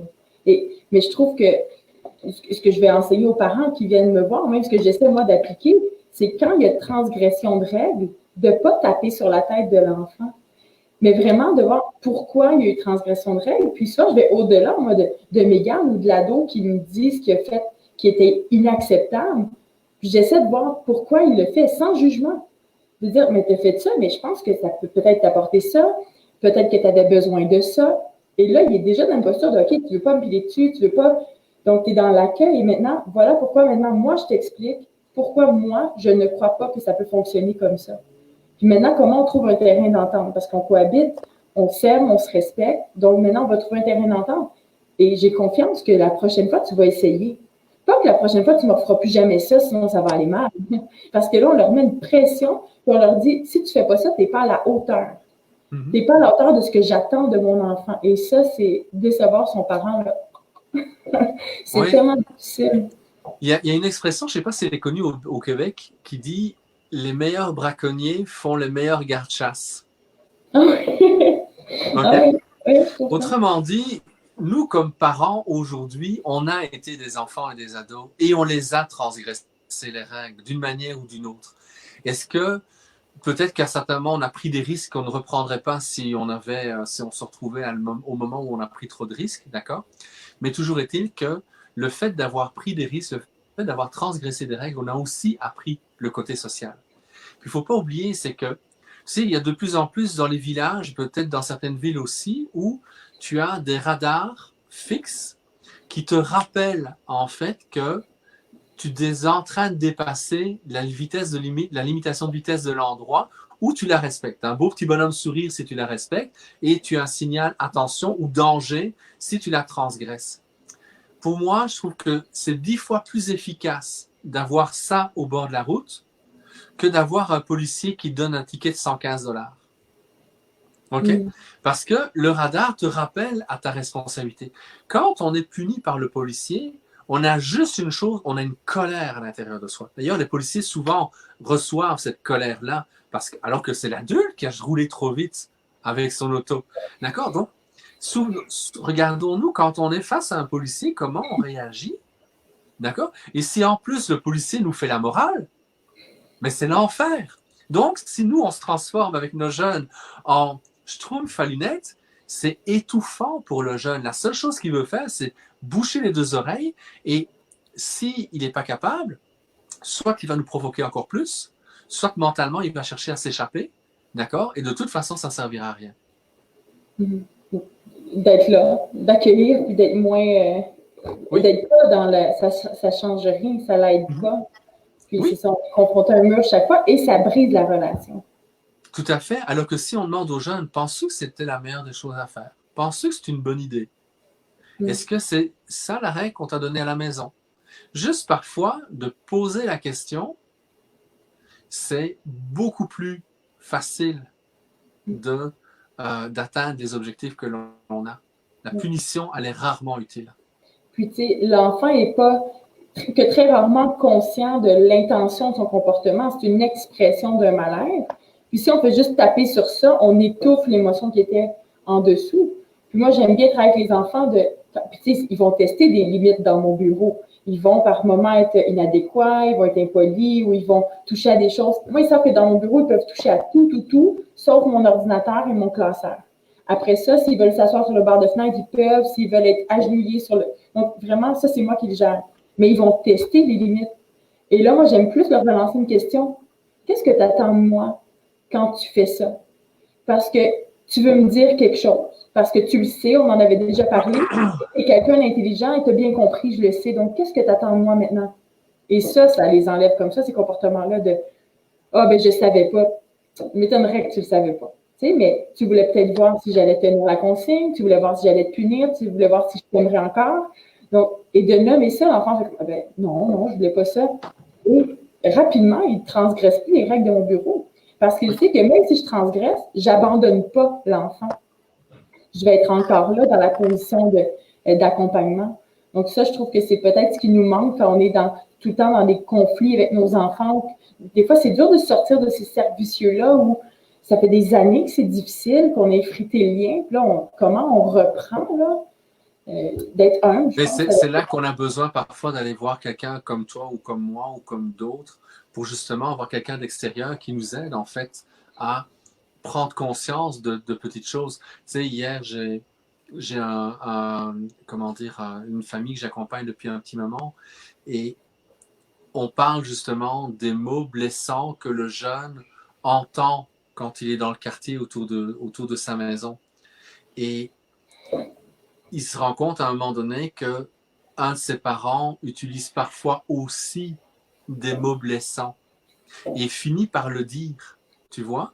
Et c'est là que, à partir de là, le jeune, quand il est capable de pouvoir dire aussi à son parent, mais tu sais, quand tu me dis que je parle bébé, quand tu me dis que je fais ceci de la manière dont tu me le dis, ben, c'est la même chose, c'est encore pire à la rigueur que quand c'est le petit voisin qui se moque de moi. D'accord? Donc, on construit ensemble, avec papa, maman, l'enfant ou les enfants, une manière de communiquer, d'être en relation à l'intérieur de la famille qui est saine et sereine, ce qui permet en fait à tout le monde d'être gagnant dans des situations pareilles. Et c'est là que la communication non violente se met en place et que la bienveillance devient l'essence de la famille. Puis je trouve que par moment, on se mélange entre respecter son enfant, être son égal en termes de personne et d'accueil, mais d'être le parent qui prend soin, donc qui parfois doit mettre un cadre, doit mettre des consignes en place, donc, mais je suis ton égal aussi en termes de personne et je m'attends au même respect que celui que je te donne. Et moi, je trouve que mes gammes en ce moment, le défi que j'ai avec elles, qui est un excellent défi parce que là, je travaille sur moi, j'accepte qu'elles me reprennent. Et mais c'est dur pour mon ego. Quand ma fille de 4 ans me dit Maman, est-ce que tu es stressée en ce moment? Puis là, je dis non, pourquoi? Elle dit ben là, tu lèves le ton, tu es plus raide dans tes mouvements, c'est pas agréable pour moi. Puis là, je dois lui dire écoute, Mégane, laisse-moi 2 minutes, tu as raison. Je me sens pas bien, je suis désolée. Là. Mais là, j'ai envie de lui dire mais toutes tes affaires, c'est moi la mère. Mais faut que je ravale, que je prenne soin. Puis après, je lui dis merci, Mégane, de me l'avoir dit parce que tu vois, je m'en rendais pas compte. J'étais tellement dans ma tête. Toi, tu me ramenais avec vous ici. Donc, merci de l'avoir fait. Alors, quand moi, je la reprends, elle accepte que je la reprenne. Oui. Parce que si moi, je lui dis baisse le ton en levant le ton, qu'une cohérence. Puis la fois que je lui ai dit, là, baisse le ton, Mégane, ça suffit, elle a dit, toi, baisse le ton. J'ai dit, Mégane, là, tu peux pas me parler comme ça. Elle dit, ben, c'est ce que tu veux que j'apprenne, moi, quand je vais être grande et que je vais être une maman, qu'il faut crier sur notre enfant? Oh, elle va me rendre dingue, cet enfant-là, je parle trop non, avec mais c'est ça qui est génial. Et en fait, tu sais, les enfants apprennent beaucoup plus par mimétisme que par des consignes verbales. Autrement dit, si je suis bienveillant, je suis humble, je suis intègre, que je suis capable même de dire, tu sais, tantôt, j'ai peut-être exagéré dans ma manière de m'exprimer ou la limite que je t'ai donnée ou je ne t'ai pas compris, je suis désolé. D'accord? Tout ça, ça fait en sorte que l'enfant, c'est un beau modèle qu'on lui donne. Puis oui, ça peut arriver qu'on lève le ton. Écoute, quand les enfants étaient tout petits, mes 2 grands, ils me posaient tout le temps la question, t'es comment, toi, quand tu te fâches? J'avais tellement un bon contrôle de moi, OK, que j'étais capable de sentir mon émotion, de la réguler pour surtout ne pas faire ce que mes parents faisaient, c'est-à-dire de frapper. OK? Donc, je voulais tellement pas, OK, une bonne manière de réguler mon émotion, je suis capable de le faire. Mais je me suis rendu compte, en fait, que en même temps, comme mes enfants ne me voyaient jamais me fâcher, ça créait aussi une tension pour eux et aussi une angoisse parce qu'il la sentait, mon énergie. OK? Et c'est là qu'il dit, ben, t'es comment quand tu te fâches, tu sais? Jusqu'au jour où c'était à notre ancienne maison, devant chez nous, la limitation de vitesse était 50 km/h. Mais les gens avaient facilement l'habitude de rouler à 80-90 km/h. OK? C'est une longue ligne droite. Et les enfants savaient très bien qu'ils n'avaient pas le droit de se rapprocher de la route. Et un jour, ils sont allés jouer sur la route pendant qu'on est en train de préparer le déménagement pour venir à notre nouvelle maison. Et là, je me suis mis à me fâcher et j'ai crié à 5, même pas 5 cm de leur nez parce que tellement peur qu'il leur arrive un accident, OK, que ils ne m'ont jamais pu poser la question comment je suis quand je me fâche. Ils l'ont vu. Ah oui. Mais c'est tellement, tu sais, qu'on parle d'émotion ou qu'on parle d'écran, tout est dans la sensibilisation, l'explication puis l'accueil du jeune, tu sais, c'est ça, il y a plusieurs questions qui reviennent, tu sais, comment on fait, il y a des insultes entre frères et sœurs, comment on le gère, l'enfant qui transgresse les règles, qu'est-ce qu'on fait quand il écoute pas la consigne qu'on lui donne, même si on explique et tout. Et j'ai juste envie de dire, lâchez pas prise. Continuez à suivre votre cœur, puis, tu sais, généralement, on se trompe pas. Puis, on sème tellement de graines avant de voir une fleur pousser, tu sais. Puis, des fois, on se décourage. Puis, à un moment donné, ben, tu sais, quand on apprend la politesse à notre enfant, on veut qu'ils desservent la table, puis ils disent merci. Puis là, ils le font pas à la maison. Puis là, quand il commence à l'ailleurs, on fait comme, j'espère qu'il, puis en fait, il est poli. Il dessert la table, il dit merci, il reprend mon fils quand il est impoli, puis il est comme, ça aura servi tout ce que j'ai fait, tu sais. Mais c'est ça, ça finit par servir. Mais il ne faut pas lâcher, la rigueur est importante, la cohérence est importante. Puis, ce qu'on leur enseigne, après, c'est un beau cadeau pour la vie, c'est de ne pas lâcher prise, qu'on fait ça pour leur bien. Puis des fois, ben, on est peut-être tanné de parler, d'expliquer, ben, de dire, je le fais pour ton bien parce que je t'aime. Et c'est parce que je t'aime que j'accepte de te brimer en ce moment, puis de te mettre ces limites-là. Mais je pense que le jeune a besoin de l'entendre aussi, mais ce ne sera pas facile. C'est pas facile. Mais c'est la manière dont c'est nécessaire de pouvoir accompagner nos jeunes pour essayer d'éviter de les castrer ou de laisser un free-for-all qui est encore plus toxique que le fait de le castrer. Puis, complètement à l'inverse, il y a une mère qui me demandait, hier, elle leur demandait encore, c'est quoi l'impact d'un enfant qui n'a jamais accès aux écrans? Ah! Ils survivent! Oui? Ils survivent, en fait. Tu sais, moi, j'ai observé les effets des écrans chez mes patients parce que mes enfants étaient trop jeunes pour que je puisse observer les effets toxiques des écrans. Et au départ, je faisais partie de ces gens qui croyaient que c'est pas grave d'aller jouer à un jeu et de tirer sur des zombies. OK? Le jeune va juste se défouler. Et puis, début des années 2000, j'ai lu un livre de Michel Desmurget qui m'a aidé à comprendre, parce que lui, il avait, dans le livre TV Lobotomie, recensé toutes les recherches qui avaient été faites sur l'impact de la télévision, en fait, sur le développement des jeunes. Et là, j'ai commencé à mieux comprendre les enjeux. Oui, je le voyais d'un point de vue clinique, mais ce qui se passait dans la tête du jeune, je ne l'avais jamais conscientisé de cette manière-là. Et à la fin du livre, en fait, Michel, ce qu'il raconte, c'est que il dit, ben, à force d'avoir lu toutes les recherches autour, j'ai mis mes télévisions à la poubelle. Il n'y avait plus aucune télévision chez moi. Je pense que c'est drastique. Pour moi, ça fait partie de ma vie. Tu sais, je participe à des émissions de télévision, la radio et tout ça.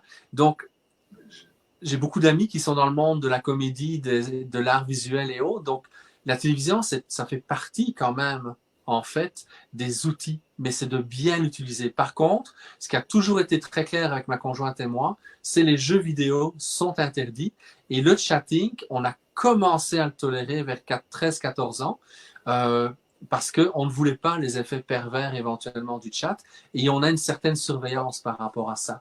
D'accord? Mais comme je disais tantôt, oui, les jeux vidéo, je suis très rigide à ce niveau-là parce que je vois trop. Et c'est vrai que parfois, pour le jeune, quand tous ses copains jouent à Fortnite, il se sent éliminé du groupe. Ça fait partie des éléments pour lesquels le jeune a besoin d'être accompagné pour qu'ils comprennent la décision que l'on fait. Mais quand, de nouveau, je reviens avec les 3 étapes, sensibilisation, quand le jeune comprend pourquoi on fait ça, quand le jeune comprend ce qui se passe dans son cerveau, il va falloir probablement faire un autre Facebook Live, d'ailleurs, pour revenir sur les effets biologiques dans le cerveau, d'accord? Mais quand le jeune comprend ce que ça fait, c'est beaucoup plus facile pour lui d'accepter, de tolérer ça, parce que c'est comme ça. Et puis, petit à petit, on peut essayer de trouver d'autres parents qui ont des manières de fonctionner similaires aux nôtres, parce que notre jeune est rarement le seul dans la classe à avoir des contraintes en termes d'écran. C'est certain que le jeune va dire « Oui, mais tous mes amis jouent à ça.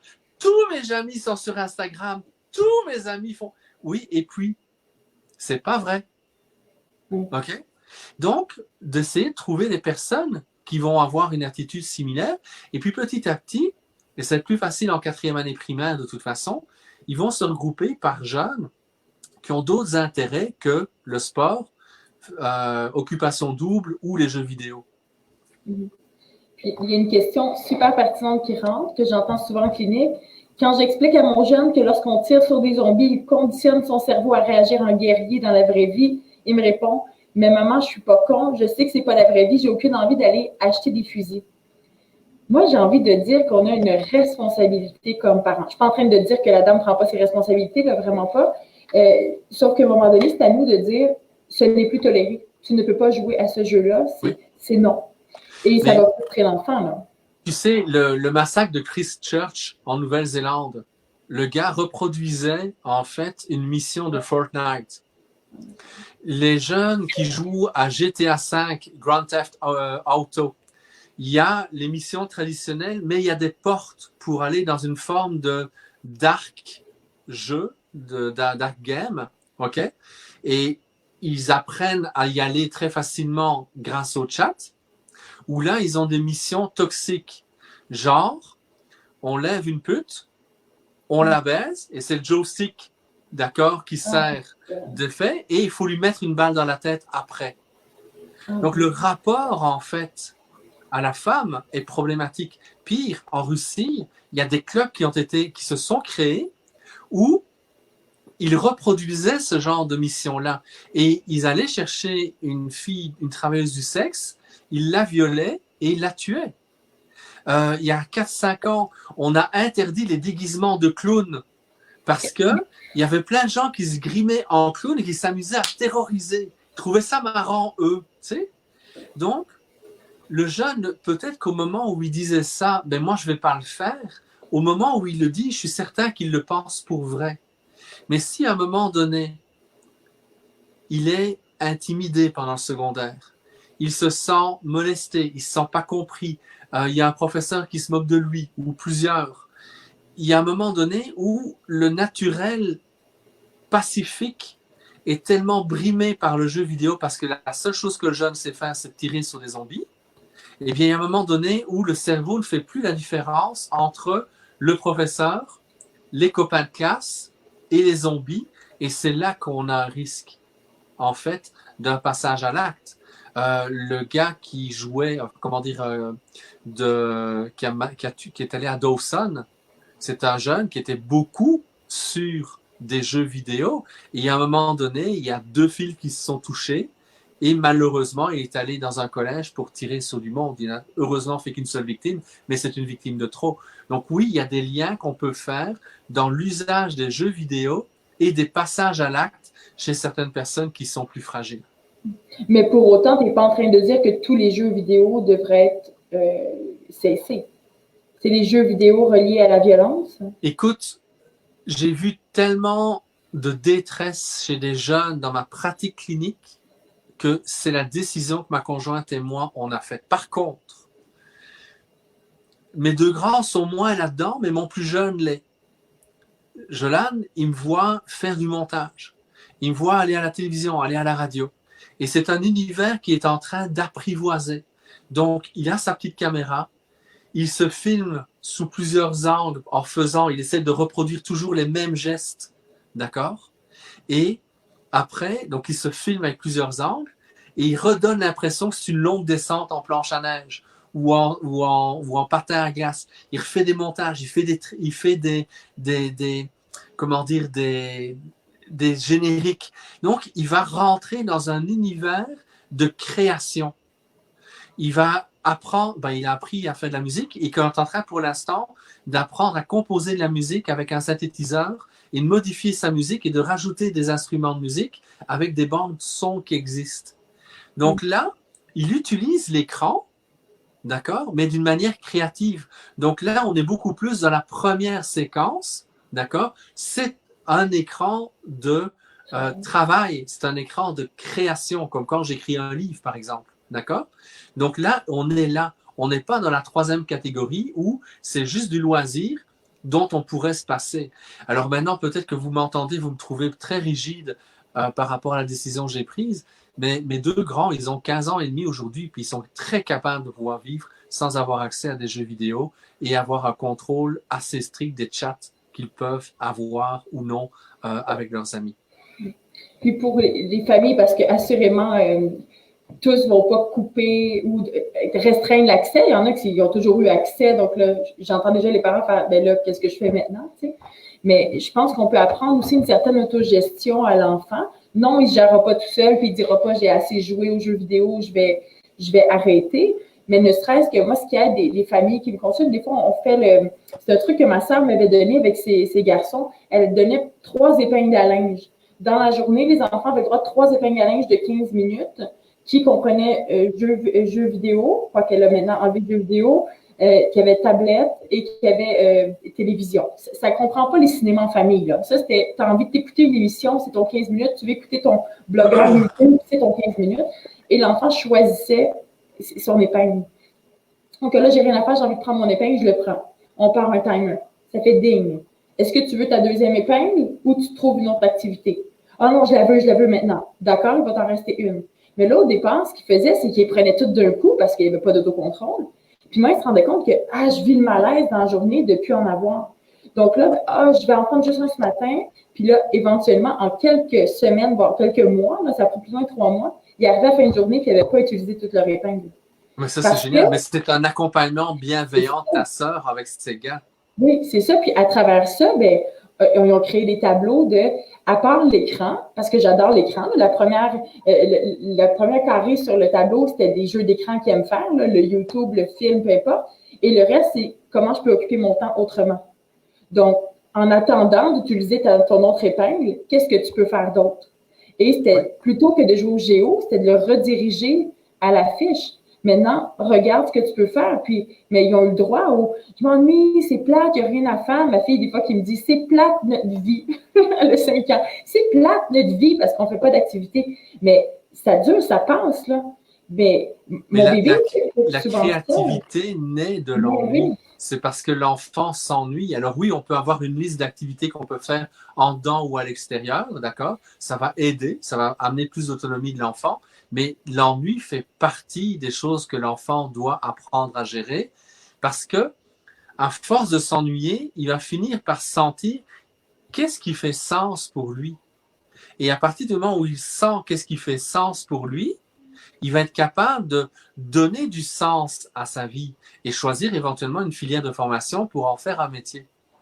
Mm-hmm. Puis, tu sais, en plus, on peut aider, tu sais, quand l'enfant va se responsabiliser, va apprendre à gérer son temps d'ennui, il apprend par la bande aussi à gérer les émotions qui montent. Mm-hmm. Parce qu'il ne fait pas juste les étouffer par une autre activité qui arrive, il prend le temps d'accueillir puis de se déposer. Moi, je dis toujours que mes gardes, je dis à la blague dans mes conférences, mes gardes étaient mon expérience sociale, où j'ai essayé plein de choses sur elles, des belles choses là, que je croyais fondamentalement, mais je me suis dit, je vais voir si en faire beaucoup, expliquer, prendre vraiment soin, ce que je croyais être le plus bienveillant, qu'est-ce que ça va donner. Puis, je suis tellement agréablement surprise, elle m'émeut tout le temps. Puis, ce sera peut-être pas comme ça avec Jade, peut-être qu'elle réagira pas comme ça à cet accompagnement-là. Mais du moins, très jeune, Mégane va nommer en classe qu'elle a besoin, elle est à la prématernelle, qu'elle a besoin d'un espace. Qu'à la récréation, elle n'a pas envie d'intégrer les jeux d'amis, elle va aller bricoler parce qu'elle ne se sent pas bien et elle s'ennuie de moi. Donc, mais ça, il faut le travailler, ces moments d'ennui-là. Et arrêter de prendre les jugements de tout le monde. Ça, c'est dur, par contre, parce que moi, ne serait-ce que mon bébé a 20 mois et régulièrement, là, une grande partie de la journée, elle s'occupe seule. On la met par terre dans le salon et elle s'occupe seule. Moi, je fais mes choses et puis des fois, les amis viennent. Mais là, tu t'occupes pas de ton bébé. Ben, je m'occupe d'elle, elle est en sécurité. Je la vois, je sais qu'elle est là, je lui parle et tout, mais je lui trouve pas une activité. Je lui mets pas 50 blocs devant elle avec un hochet. Parce qu'éventuellement, elle va jouer, elle va se fabriquer une boîte, puis là, elle se cache dans la boîte, puis là, elle fait « Tiou, tiou », tu sais. Puis, mais ça fait en sorte que quand elle a besoin d'attendre, c'est beaucoup plus facile. Parce qu'elle n'a pas toujours le parent à côté d'elle qui répond immédiatement. Mais je lui dis, là, je suis là, Jade, je vais venir, laisse-moi un peu de temps, je vais terminer, je coupe du poulet, je ne peux pas venir. Là, tu sais.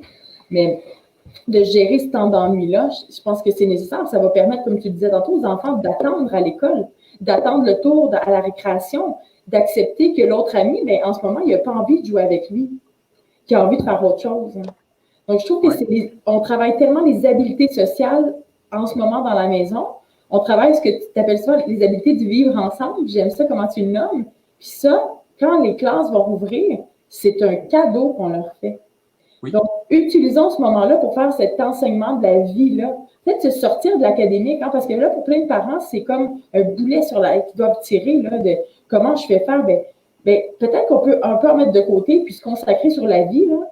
Puis ça va être des apprentissages vraiment nécessaires. Puis l'enfant qui apprend maintenant à passer du temps avec son parent plutôt qu'à être sur l'écran, va s'occuper autrement, mais éventuellement, quand la vie va reprendre, il va avoir du plaisir à faire autre chose.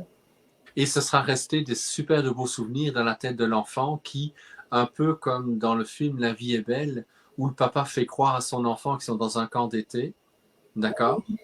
L'enfant n'a pas eu l'impression que sa vie était en danger continuellement. Donc, le papa avait créé une ambiance, un environnement qui était très sécurisant pour le jeune. C'est un camp de concentration, hein? Oui, il va falloir que je te laisse là-dessus. Oui, on va laisser justement les gens, je vois qu'ils doivent commencer à partir et tout, mais c'était super intéressant. Puis on a passé, on a inventé des questions à mesure parce que c'était avec les gens aussi, leur partage. Là. Mais merci beaucoup d'avoir été là. Puis juste avant que tu quittes, je vais mettre nos coordonnées. Comme ça, les gens pourront s'abonner à ta page ou s'abonner à la mienne éventuellement. J'espère qu'on aura d'autres lives ensemble. C'était super. Avec grand plaisir. Constructif. Puis les gens, on a encore 80 personnes avec nous. Donc, tout au long du live, puis ça fait quasiment 2 heures, là, tout au long du live, il y avait une centaine de personnes et plus de connectés. Puis les commentaires sont super positifs. Les gens disent merci beaucoup, c'était super intéressant. Merci à vous d'avoir été là. Merci à Caroline d'avoir eu cette idée d'organiser cette rencontre virtuelle. Ça fait plaisir. Puis, assurément, on va prévoir un autre live sur ça. Et ça va être possible de réécouter en rediffusion les vidéos sur nos pages respectives. Dès que le live se termine, la vidéo reste disponible pour ceux qui auraient manqué le début ou la fin. Mais j'ai peut-être une dernière question pour toi. Il y a des gens qui demandent, est-ce que tu aurais des lectures ou des vidéos à proposer aux jeunes pour les sensibiliser? Parce que des fois, les parents, ce qu'on dit, c'est moins écouté. Est-ce que tu en connais? À ma connaissance, des choses qui s'adressent spécifiquement aux jeunes, je ne crois pas. J'avais quelque chose. Peut-être qu'on peut prendre le temps d'y penser puis revenir.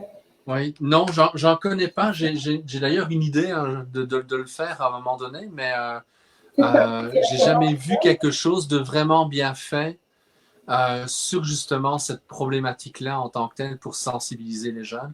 Mais parfois, simplement d'expliquer, en fait. Et je renvoie les gens, en fait, cerveauetpsychologie.com, la série défi 10 jours sans écran de Jacques Brodeur, avec des différentes informations pour savoir comment on peut sensibiliser nos jeunes et nos grands-parents à un usage adéquat des écrans. Puis, tu sais, de ne pas hésiter des fois à demander à ma tante ou mon oncle ou grand-maman d'expliquer à l'enfant. Des fois, ça passe mieux par quelqu'un d'autre. Donc, moi, des fois, ma soeur, quand on conseille à passer, elle dit « Caro, peux-tu en parler avec les gars quand ils vont être chez toi ou quand on s'appelle? » plutôt. Parfait. Donc, ça peut être une bonne idée. Donc, merci encore, Joël, d'avoir été là. Avec grand plaisir. Et moi, je vais rester connectée encore 5 minutes pour répondre aux dernières questions. Alors, à très bientôt, Joël. Merci. Bye. C'était super intéressant. Merci beaucoup d'avoir été là. Là, je vois le temps. Ça fait déjà 1h40 qu'on est connectés ensemble. Merci d'être là. Je vois Mélanie, je vais lire vos messages. Si vous avez des questions, c'est le temps. Je vais rester encore, là, comme j'ai un petit 5-7 minutes pour conclure. Comment sensibiliser nos petits cocos 5 ans? Comme Joël disait tantôt sur le site, je vais remettre la petite bande, sur le site cerveaupsychologie.com ou sur Edipax. On voit Jacques Brodeur, qui est l'initiateur du défi 10 jours sans écran. Il va dans les écoles pour préparer ce défi-là. Ça ne se fait pas du jour au lendemain. C'est pas demain, on coupe les écrans pour 10 jours. Là, il y a vraiment de la préparation qui est faite auprès des jeunes. Et Jacques Brodeur parle aux enfants et leur explique pourquoi on choisit de fermer l'écran pendant 10 jours. Donc, on peut aller le voir en pleine action auprès des jeunes et réutiliser ces mots-là à la maison auprès de nos propres enfants. Ça peut assurément aider. Go, Joël écrit cela, je serais acheteuse. Oui, parler aux jeunes, faire des vidéos pour les jeunes. Karine Beaulieu qui dit « J'ai manqué le début, tant mieux qu'il soit dispo après. » Donc, oui, ça va être disponible directement après. Et je sais que Joël va extraire la vidéo pour la mettre sur sa plateforme en ligne. Donc, ce sera possible de la réécouter aussi de cette façon-là. Est-ce que quelqu'un aurait une dernière question avant qu'on se quitte? Merci encore pour cette belle soirée-là. Julie Boyer qui dit « Merci beaucoup, c'est très constructif et enrichissant. J'ai passé une belle soirée avec vous, toujours intéressant de t'écouter. » Merci beaucoup, Julie. Donc, il y aura d'autres lives. C'est notre façon en ce moment de faire notre part, de contribuer puis d'aider les familles. Là, je suis présentement dans mon bureau de travail. Ça faisait une bonne semaine et demie que je n'étais pas venue. Et je vous avoue que c'est une belle pause que je me suis offerte aussi que de venir passer 1h30 avec vous. Hein. On va être honnête, c'est beau et c'est grand et on vit des belles choses à la maison, mais des fois, c'est un peu étouffant. Là. Je le vis aussi et par moments, j'ai besoin d'air et pas juste d'aller marcher autour de chez moi, j'ai besoin un petit peu d'espace. Julie qui dit « Quand sera ton prochain live? » Je ne le sais pas encore exactement. On m'avait suggéré plusieurs sujets. Je vais prendre ma petite liste. Là. On m'a demandé de parler des chicanes frères-sœurs, de l'opposition, des défis du couple en ce moment, la communication dans le couple, comment réagir à un enfant qui est impoli avec son parent, comment intervenir sur la persévérance de l'enfant. C'est des sujets que je pourrais couvrir. Donc, c'est ça. Je ne sais pas exactement. Je vais l'annoncer dans les prochains jours. En fait, je dois coordonner mon horaire avec mon mari qui est policier. Tantôt, Joël parlait des maris policiers, pas des maris, il parle des policiers qui donnent des contraventions. Et je suis heureuse d'être avec un policier qui est plus dans la prévention et dans l'accueil. Il fait beaucoup d'interventions familiales. Donc, bref, je l'aime beaucoup. Mais son horaire de travail, elle est très complexe en ce moment. Il roule sur les 12 heures maintenant, comme la plupart des policiers au Québec. Donc, j'ai peu de temps et on prévoit du temps comme c'est possible. Donc, des fois, je laisse un peu à la dernière minute que demain soir, je peux faire un live. Donc, OK, on me rajoute anxiété en petite enfance. Je vais me rajouter ça à ma liste de sujets qu'on peut traiter. Mais sinon, je vais vous préparer aussi des petites capsules sans être 2 heures de conférence en ligne. Là. Donc, des petites capsules qui vous donnent des trucs peut-être. C'est moins ardu à écouter, moins long. Donc, c'est utile. Donc, Swad qui demande, j'espère que je prononce bien le nom, s'il vous plaît, les effets en résumé. Donc, les effets des écrans en résumé. Moi, je peux faire le petit résumé du départ qui était vraiment pertinent. Joël Bonzé, qui est docteur en neurosciences, qui était avec nous tantôt, a classifié le temps d'écran en 3 catégories. Donc, le premier temps d'écran, c'est du temps d'écran de travail. Donc, quand le jeune est en train de faire ses apprentissages scolaires, qui est en train de faire de la recherche, qui est en train d'écrire un texte, qui fait des calculs, qui apprend l'histoire du Québec, on ne comptabilise pas ce temps-là comme un temps d'écran. Ensuite, il y a le social. Les jeunes, les adultes aussi, on a besoin d'être en contact les uns avec les autres en ce moment et la distanciation physique vient brimer ce besoin-là. Donc, le temps que l'enfant va passer sur Messenger, des discussions, le FaceTime qu'il peut faire, Skype, on ne calcule pas ce temps-là. Donc, quand l'enfant est devant l'écran à parler avec quelqu'un, à se raconter sa journée, on ne calcule pas ce temps-là comme un temps d'écran. Donc, même s'il fait 5 heures d'échange avec son groupe d'amis, ça ne fait pas partie du 5 heures à comptabiliser dans le temps d'exposition à la journée. Ce qu'on va calculer comme temps, c'est jeux vidéo, chatting, réseaux sociaux. parce que ces activités-là vont stimuler énormément notre système de récompense du corps. Le système de récompense, c'est celui qui nous dit « refais-le encore et continue, répète cette action-là ». Et ça vient de faire sécréter de la dopamine, qui est l'hormone du plaisir. Et le danger avec les jeux vidéo, le chatting ou les réseaux sociaux, c'est qu'on en veut toujours plus et le cerveau vient à court-circuiter, en fait, pour avoir du plaisir en tant que quelque chose, il va directement, il veut la dopamine.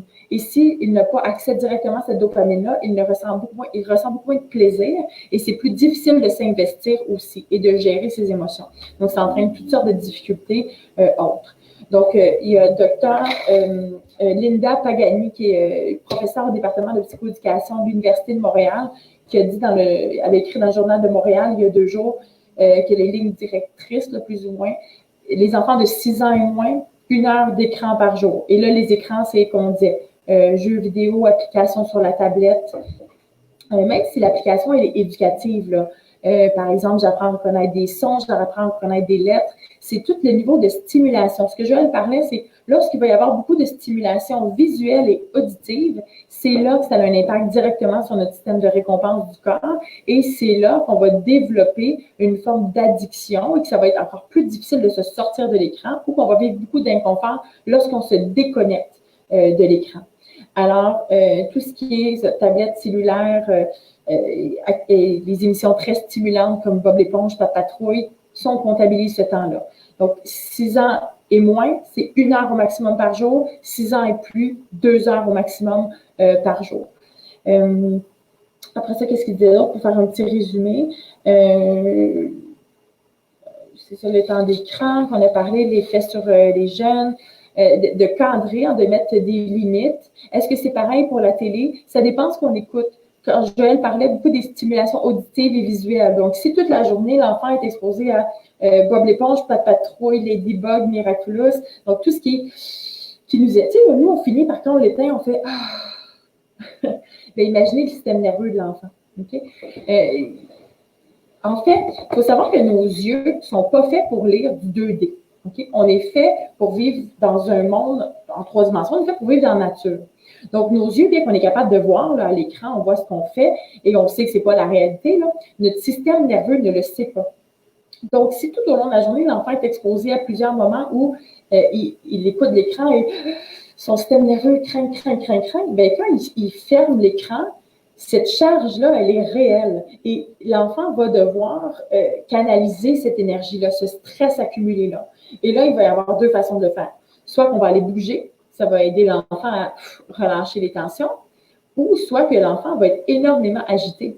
Et là, on voit des enfants qui bougent de 2 à 3 fois plus après s'être exposés aux écrans. Mais là, ça vient vraiment perturber le quotidien, l'enfant qui ne tient pas en place sur sa chaise, qui n'est pas capable de faire les exercices qu'on lui demande, parce que là, c'est rendu à la période de devoir et leçon, et il n'arrête pas de grouiller, il ne tient pas, on le met au lit et il n'arrête pas de bouger, il se relève. Donc, vous comprenez l'idée, ça vient surcharger le système nerveux, et après, l'enfant a de la difficulté à gérer ça. Donc, c'est ces stimulations-là qu'il faut limiter auprès des enfants qui s'exposent aux écrans. Puis au niveau de la télévision, là, je suis plus certaine si j'en ai parlé avec lui avant le live ou pendant le live, mais elle expliquait que quand on passe un temps avec notre enfant, quand on écoute un film avec notre enfant, par exemple, okay, qu'on est vraiment dans la relation, là, on n'est pas sur notre tablette à côté de lui qui écoute un film. On écoute le film ensemble, ce n'est pas pareil.